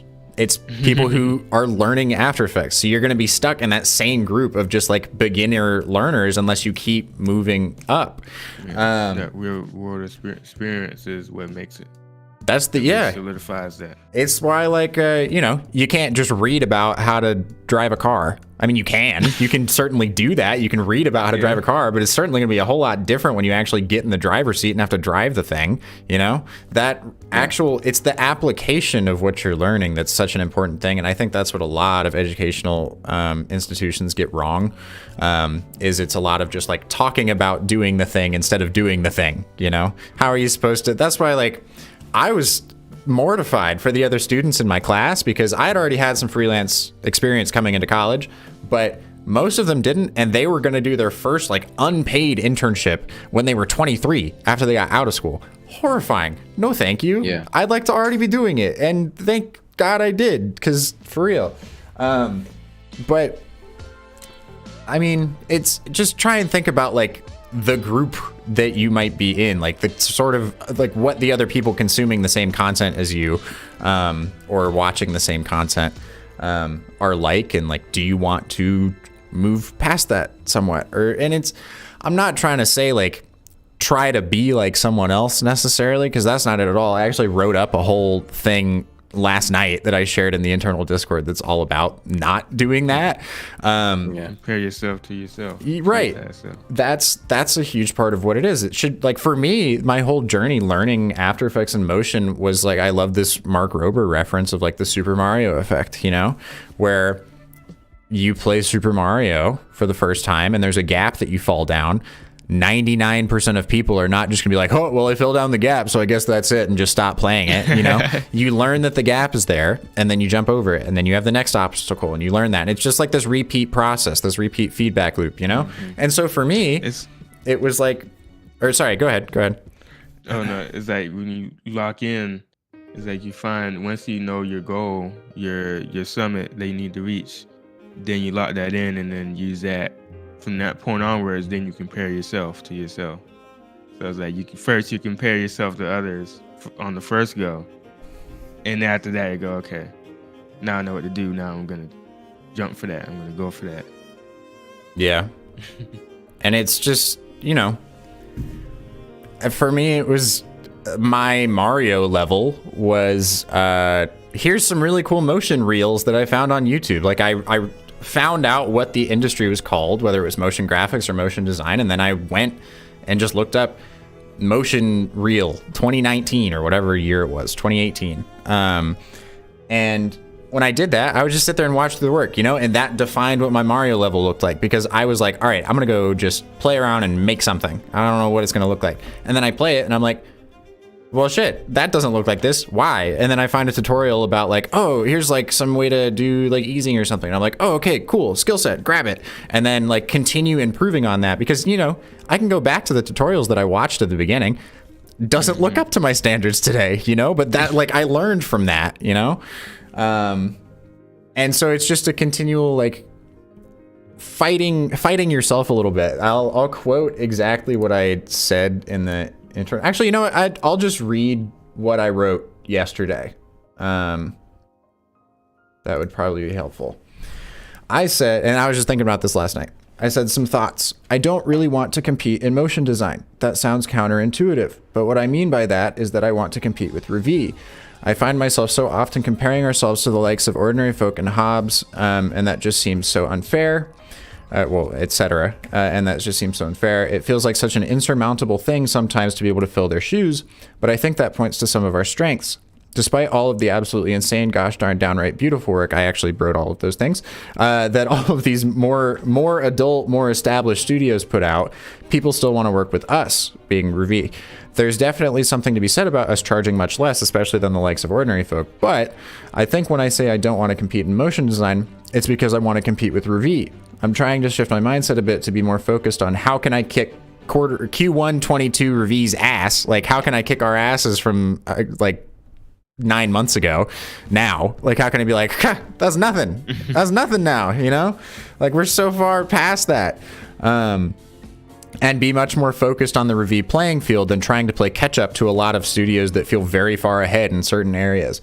I think it's through that lens and those feelings that I continually let myself down and let the imposter syndrome show back up in little ways. It keeps me from focusing on the magical ways that we truly are shaping our own space, be it through the community, our affinity for transparency, our drive for friendships and fun relationships with our clients, etc., etc. Why try and chase after what people are already doing? They're already many meters ahead in the race. Why are we even racing? Let's go off the track and down the less beaten path and continue to push our own way. Motion is a fantastic industry and a wonderful art form. Let's figure out what that means to Revi more than how can Revi reach the level of motion of others. So it's that level of just like, I don't know. I'd rather compete with me. from a little while ago, because that's all I can really do. You know, if we try to be like, well, and we could do that, but if we were wanting to be like, we want to be like ordinary folk, that would probably take like a year or a year and a half or so to get to where they are now. And then they're still going to be wherever they're at a year at that same time. And you're never going to reach where those people are at that point, because you have to ramp yourself up to there. Unless there's probably some case where that's not true and you can just instantly become like something that you want, I guess, but it's certainly not in this. So instead, I'd much rather just like put the little blinders on a little bit. Like, and I think I've done that a little bit. Like, I don't watch as much motion content as I used to. I used to be so focused on like, this studio did this project and this one did this project. And that can be really good for like reference collecting, I guess, for like creative on projects. But a lot of what that does for me is just be like, well, why isn't our work like that? Why isn't our work like that? You know, it's that's how the imposter syndrome gets back there. So I just put a little bit of blinders on. I'm just like, I can't see you, ordinary folk. Glad you guys are doing well, but I'm going to just stay in our lane and do the review thing. You know, I don't need to be like these other studios, because I'm always going to be chasing that at that point, you know, because everyone that we chase is always going to be ahead. So why not just focus on the things that we're actually doing that are like 100% our own, and just what we're carving as our interests. You know, if your only interest is to be like somebody else, sorry, I hate to break it to you. I actually heard a really good reference too. And a way I hadn't thought about it before, but like, this is all actually from a Mark Rober podcast still, but he was talking about how he doesn't want to leave a good amount of money for his family. Like he feels like that's a way to kind of doom the next few generations of your family to a kind of mediocre existence, you know? Like, sure, they have money, that's great. They don't have to struggle necessarily, but the struggle is part of like just how you become a good person, you know? And that's how you do interesting, impactful things in your life. And I hadn't thought about it that way before, but it makes a lot of sense, because if I think about, if I just... shit, I wish I could rewind. I totally lost my train of thought. It's really unfortunate. I was talking about how... I was talking about how you're never going to be able to catch up, right? Yeah. You get one step ahead, they're 2 steps further. And there was a really good way that connected with this. What was it? Shoot. Be like in our own lane, doing our own thing. Shoot, it was really gonna connect, I swear. That's so unfortunate. But I don't know. Effectively, what I was getting at, I don't know exactly how to word it because I don't remember where I was at. But I was just trying to say, like, if we're just trying to be... Oh, that's what it was. If we're constantly trying to be this other studio or doing this other thing, it's similar to that, like, being handed down that money or whatever in a way where it's like, wouldn't it suck to be Tom Hanks's son in a way? Because if you get all that money and you're like, that's your legacy, you're not going to be something cooler than Tom Hanks's son most of the time, you know, like that's your role that you play in life at that point. So if we're constantly chasing after, like, we want to be like Ordinary Folk or Hobbs or Buck, then all we're going to be is what they were a little while ago. We're not going to be like where they're at. They're going to constantly be pushing their own shit and whatever. So it's like already putting ourselves in a hole, and being just like, okay, we want to be behind them, like 2 years behind where they are. Which, if I were a lazy businessman and just wanted to make money, could certainly work. But that's fucking boring. So I'd rather do something more interesting and impactful with my life and this. And I know that, Leo, you were joking about like what the meaning of life is, but that's what it feels like to me, you know? Like, it's continuing to play the game and raise the stakes and make it the most interesting thing possible. And to me, I can do everything through Revi, you know? I have this insane lucky opportunity where I've got like the following that we've got now. We've got like a good amount of clients under our belt and whatever. Like, there's just so much more influence and impact that I can have through this business, you know, compared to if I just, well, for me, if I was just like working at another studio was basically the other option that I had. So just kind of making through and coasting. Yeah, you know? Yeah. And that sounds lame. I think that's how you hate work, is by treating it like work. This shit is the way I'm living, because I am living through this. Like, I got to visit New York for the first time and do a bunch of like, I feel like I'm winning at the game as long as I continue to just like beat previous me to a pulp, you know? Just make previous me like crazy baffled about the shit that I'm getting up to, you know? Just like, how the hell did I just did this thing, and I'm gonna go do this thing and this thing, and you just keep the ball rolling, you know? The only goal of the game is to just keep the gameplay, more so than trying to reach somewhere, because so many songs and other places say it, but things are not gonna look like what you picture them to be, like, ever. It's just not gonna happen. And especially given like now I'm just repeating a bunch of shit that I learned yesterday from this podcast. I guess that's what they're for. If you're always trying to reach something different, especially if it's out of a point of like, I will be happy when I get this or do this or whatever, or like I have this vision of the future and once I get there I'll be happier, it's just not true.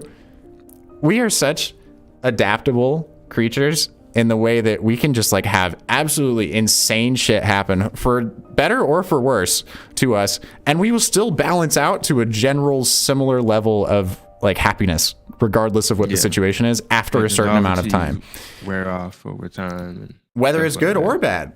Yeah. And so you just adjust to your situation. And so if you get that thing you've always wanted, or I mean, a lot of rich people say it, but I wouldn't know, but I believe them, I guess. Maybe I'm naive, but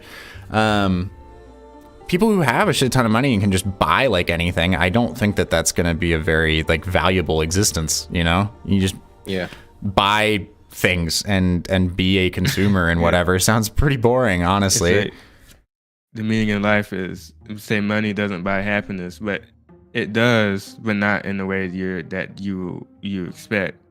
You can buy things, but what ultimately provides long-term value is actually the experiences that you go through. Right. So so if you can like buy collect those like Pokeballs, bro.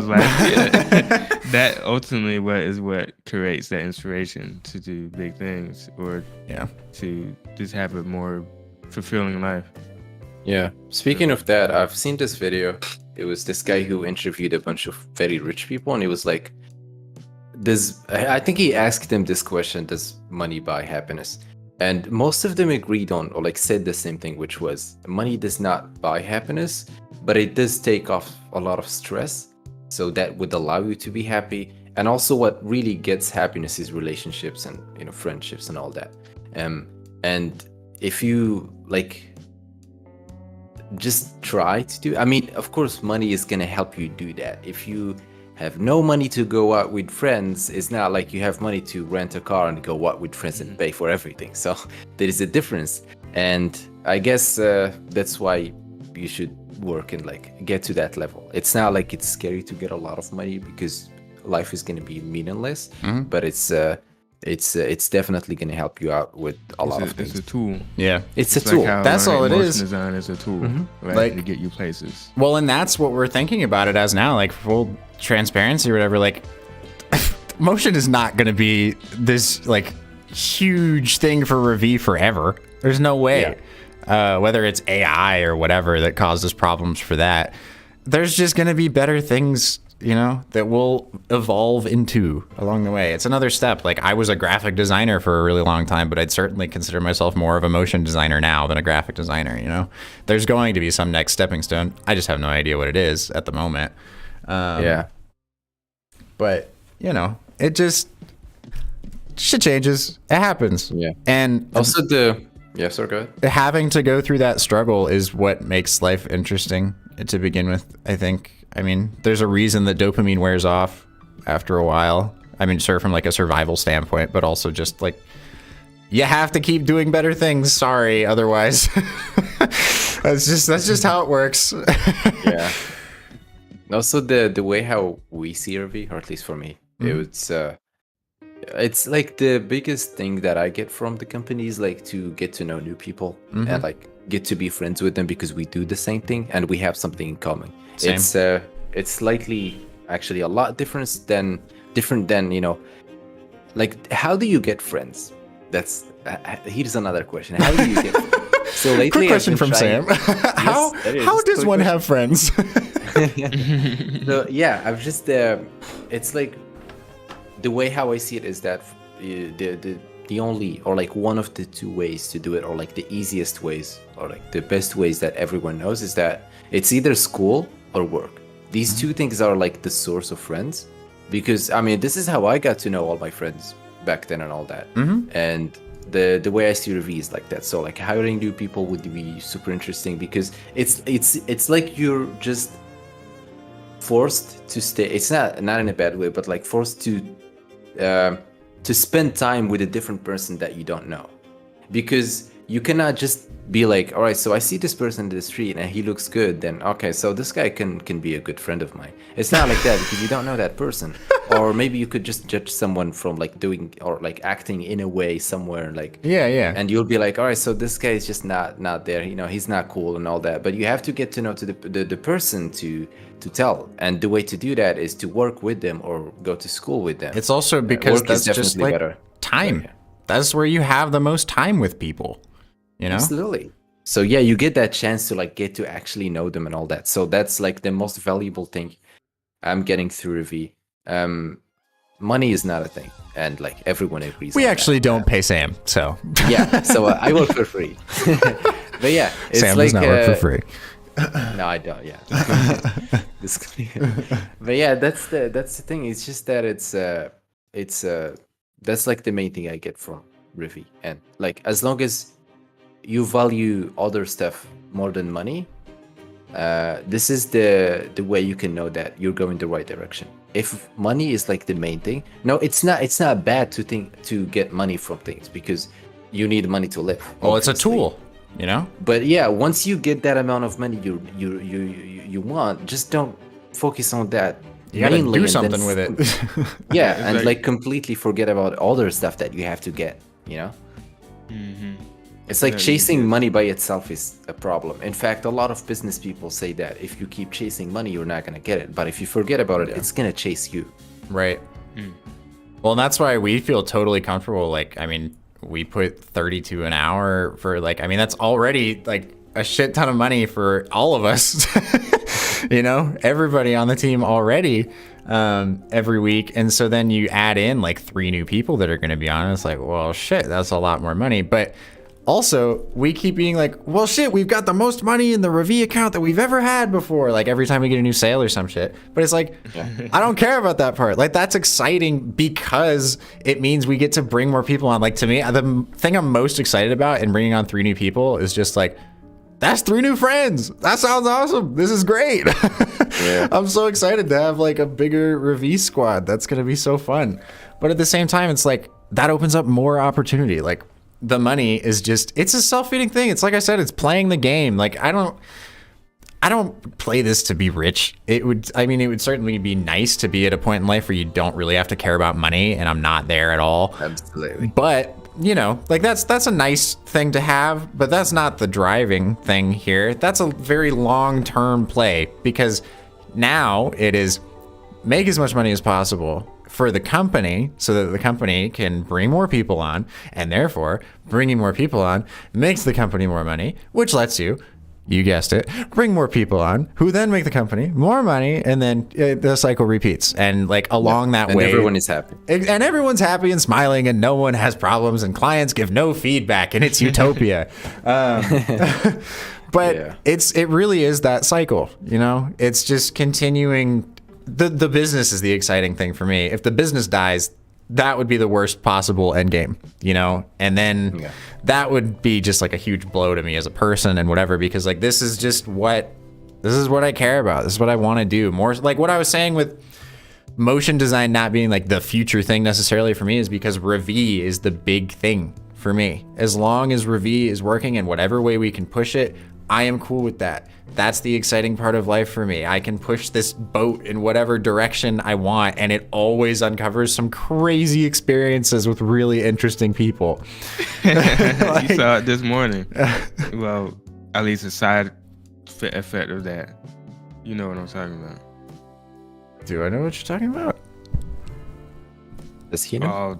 Because of all the attention that this company and you get. You know, I get. Yeah.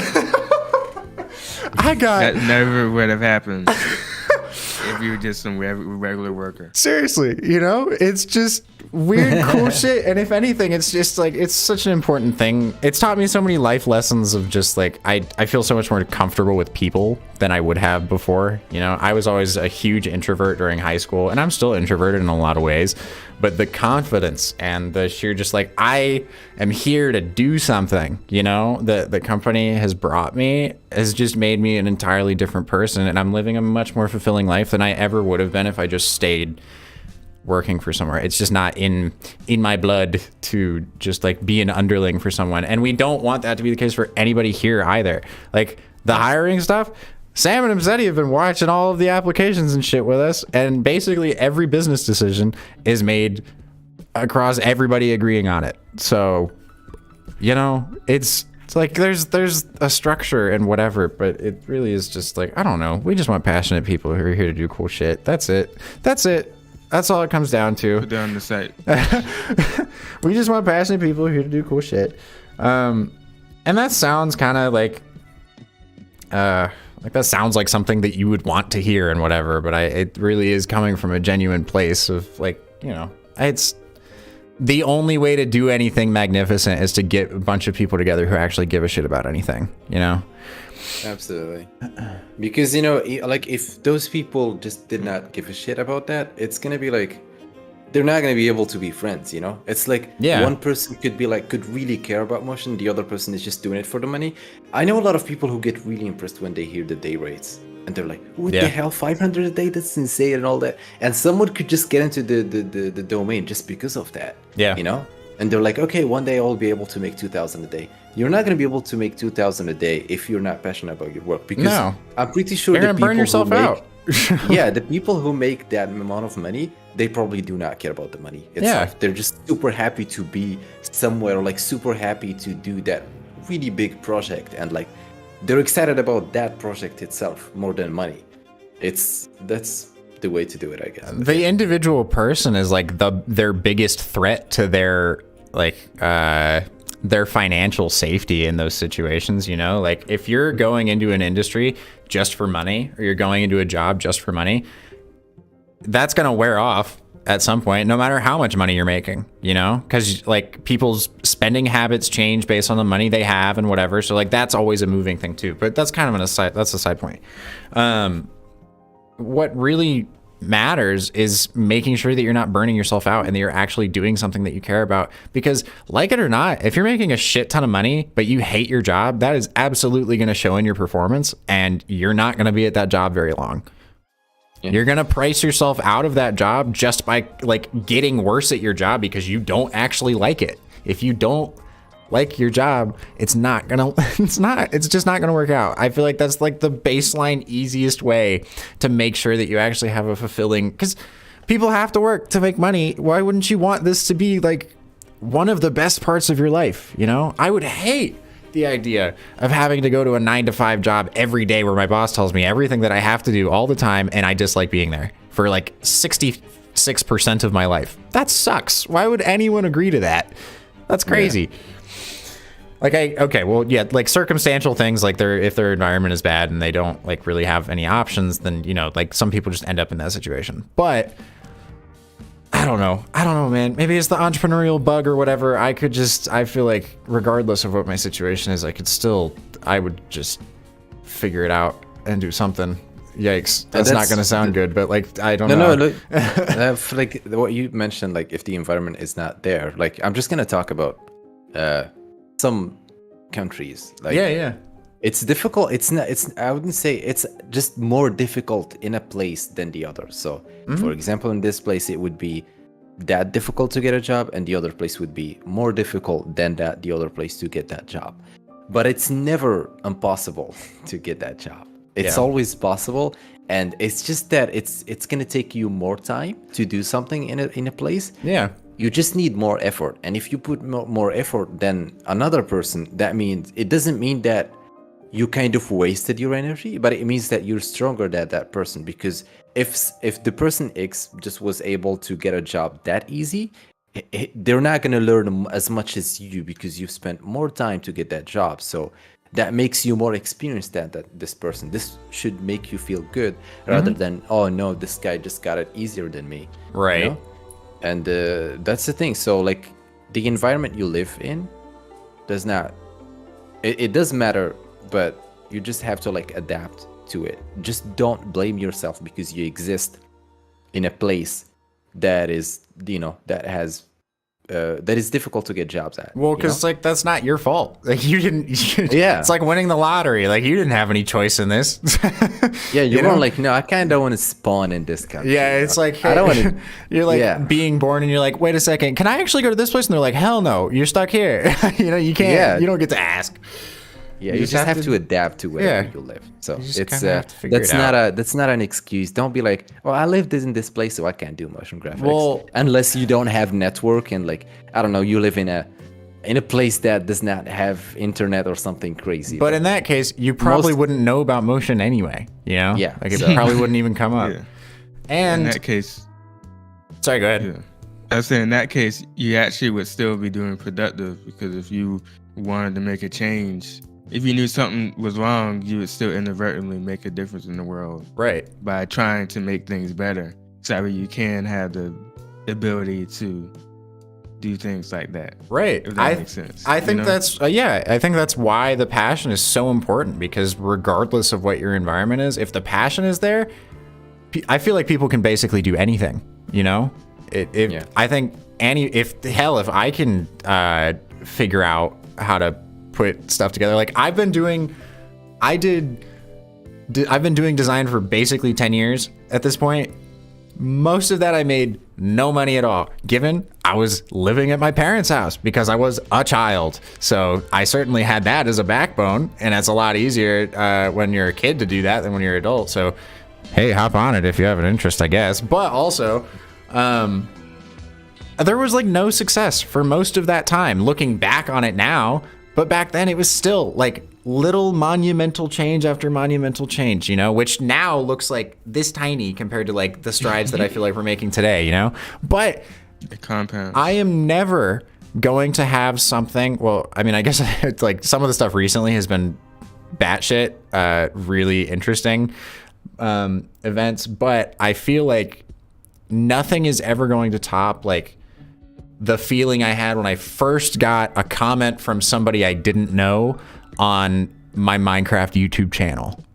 Like that sort of feeling, despite how insignificant that is in the grand scheme of things, absolutely massive, life-changing thing, to even just have that feeling of like somebody else cares about this, Or the first time I made a sale, even though it was 99 cents and I was splitting the 99 cents 10 ways, like what the that's still like that's a huge thing. That's a huge thing. Like that feels so impactful, So there's really no like, that's why I tell people all the time, like there's so many people that are like, well, I'll start when I'll like when I'm good enough and blah blah blah. It's like, you're never gonna be good enough. That's how people work. Everyone has imposter syndrome. You really think you're just gonna grant yourself the ability one day to feel like you're perfect at what you're trying to do? No, probably not, unless you're that in touch with your person, I guess. But I don't know. That's why I try and tell people to start doing whatever Also they're interested in as soon as possible. Yeah, that passion that people get about something. Sometimes you're doing a domain and you're like, I don't like this. Maybe I do fit somewhere else. Yeah, no, that's correct. But the passion itself is not something that you would just have as an ability because of a random reason. But or because of no reason. But that passion is something that you build yourself. Yeah. I do remember how I got into motion design. It was thanks to my father, because he used to like get me excited about all this. And I used to go to Like just keep searching, just keep looking, and you're gonna be impressed. Like just you look at cool animations made by big studios, and they're like, this is cool, I wish I could make something like that. Because that feeling, and the reason I used to feel like that is because I had a background on this, because I used to make just like designs on Illustrator, and I just like draw stuff, and when I finish those things I get impressed, and I'm like, oh, this is cool. And you get that feeling, that good feeling, and you just keep following that feeling, and you just keep making bigger stuff, and you spend more times into things. So this passion is not something that you would randomly get. It's something that you built yourself. And so, you can't really ignore that, you know? Yeah. As a result. So it's not like, sometimes you hear people saying, oh, you know, this kid, he just somehow he knows how to do this. It's not like people just gets these ability randomly. like in games where you like every character has an ability and you don't know their backgrounds, and you're like, okay, well, this person can do this. It's not like that. It's this person worked hard to get this. This is the way you should shape it. It's not like, well, this person just can do this. All right. Well, how did he do that? We don't know. I think he just has this ability. Passion is that superpower most of the time. You know, it's just that person is willing to work a lot harder at something than most people probably are. You know? Yeah. Like, the only reason I'm able to be, and I'm not trying to toot my own horn, I swear, but I'm quick in After Effects at some things because I did that day in and day out for like 4 years, you know? Like that was all I did. I didn't really have a whole lot of distractions or anything. Just like, you know, become a little obsessed with it. And eventually it's like, oh yeah, I can do that again. All right, cool. There we go. Done, you know? And that's also only been a rather recent thing since like starting to do the loops, really.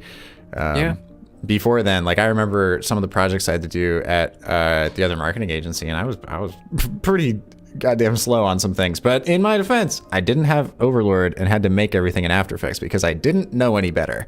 So, you know, we adapt and we improve. Yeah. But yeah.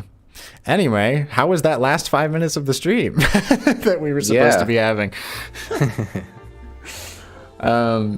I think that was good though. I hadn't had like a reflective moment like that as much in the past month.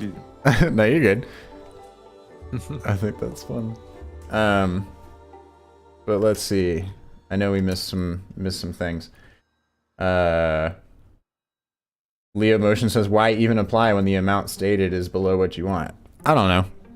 Negotiations can happen with a lot of things, I guess, but we're just not negotiating on that. From 30 to 40 or 50, that's you have to be a very good negotiator. Yeah, that get would be it from that to that. Also, because like most of us on the team are already around that amount, like we're not gonna pay someone significantly more than everybody else is getting paid unless they are absolutely like godly in After Effects or something, you know.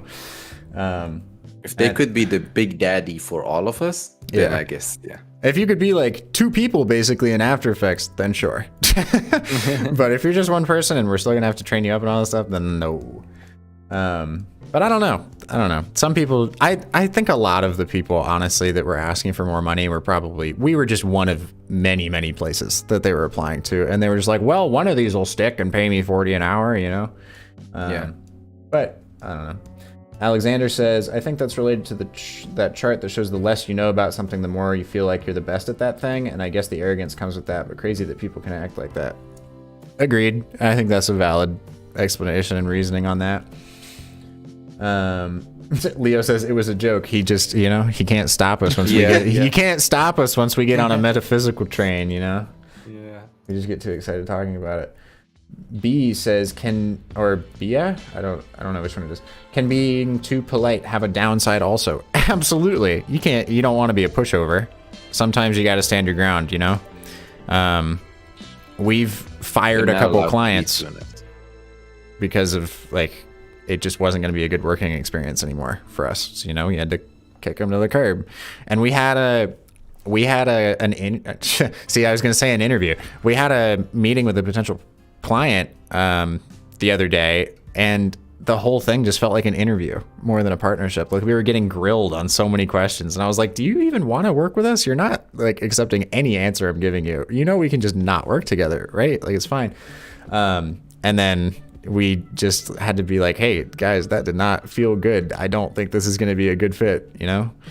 I think you should never be outright mean, you know, take the high road, I guess, sort of mindset. Like even if someone's being an asshole to you, you don't have to be an asshole to them. There's certainly diplomatic ways to diffuse things. But also don't let people roll over, or don't roll over for people just because like they're going to give you money or something, you know? Because, you know, in my experience, there's always somebody else somewhere that wants your stuff. So you don't have to say yes to everything. I don't know if that's particularly what that was about, but that's my assumption anyway.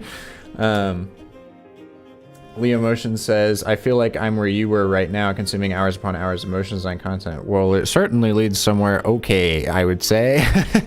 You can't really do any harm by taking in a lot of the best stuff that's out there, you know? And best is very subjective, but if you're looking like where the money goes and the attention goes more than the money, that's probably a good place to be if you're consuming all that.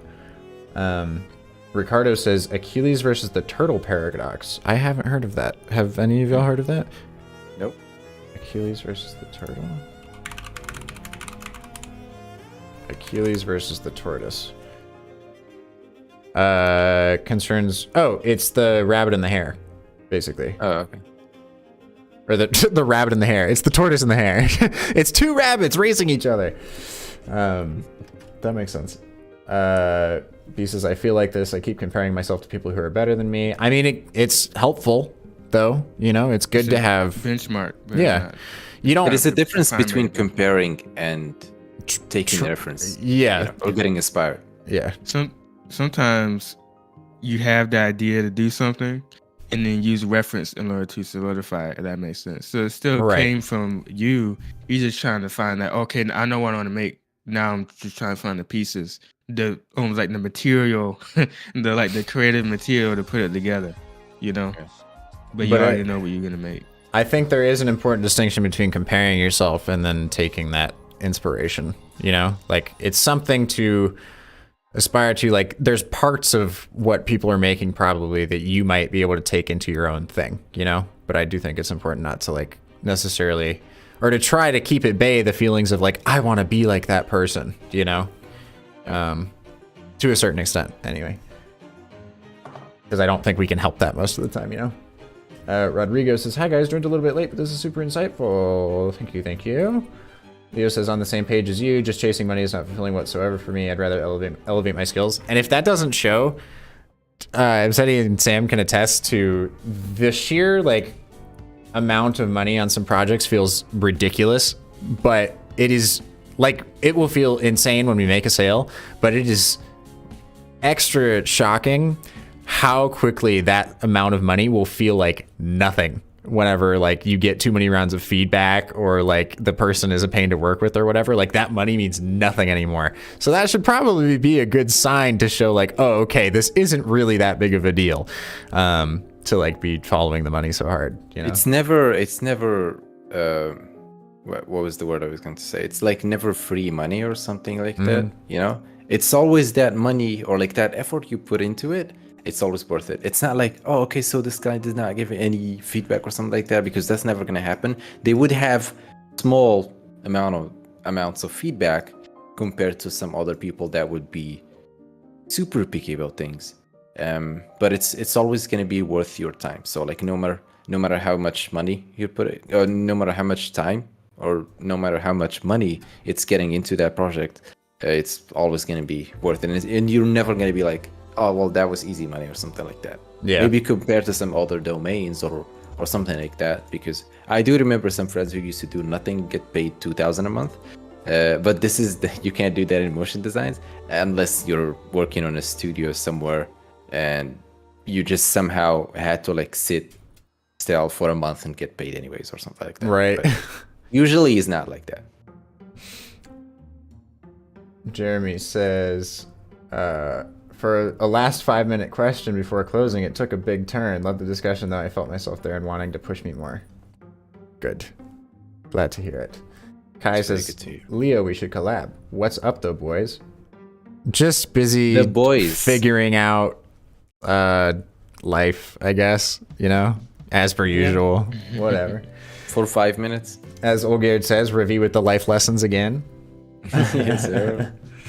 And then we've got Name says, what does Ravi mean? In Farsi, it means storyteller, which I think is so related to your company. That's hilarious. That it also means something applicable in another language. And it means to delight in French. And that's what we chose for it, basically. But I kind of like that even better, honestly. So that's good to know. Put that on the Olgerd, site. yeah, alternative definitions, because we have the like dictionary definition thing as the landing page. That would be fun. Olgerd says it's so good to listen to passionate people. I agree. Okbona says, I just applied for the motion design internship role, so psyched. I hope I get it working with the awesome team in review. It'd be huge for me and improve my learning curve. We will take a look at that.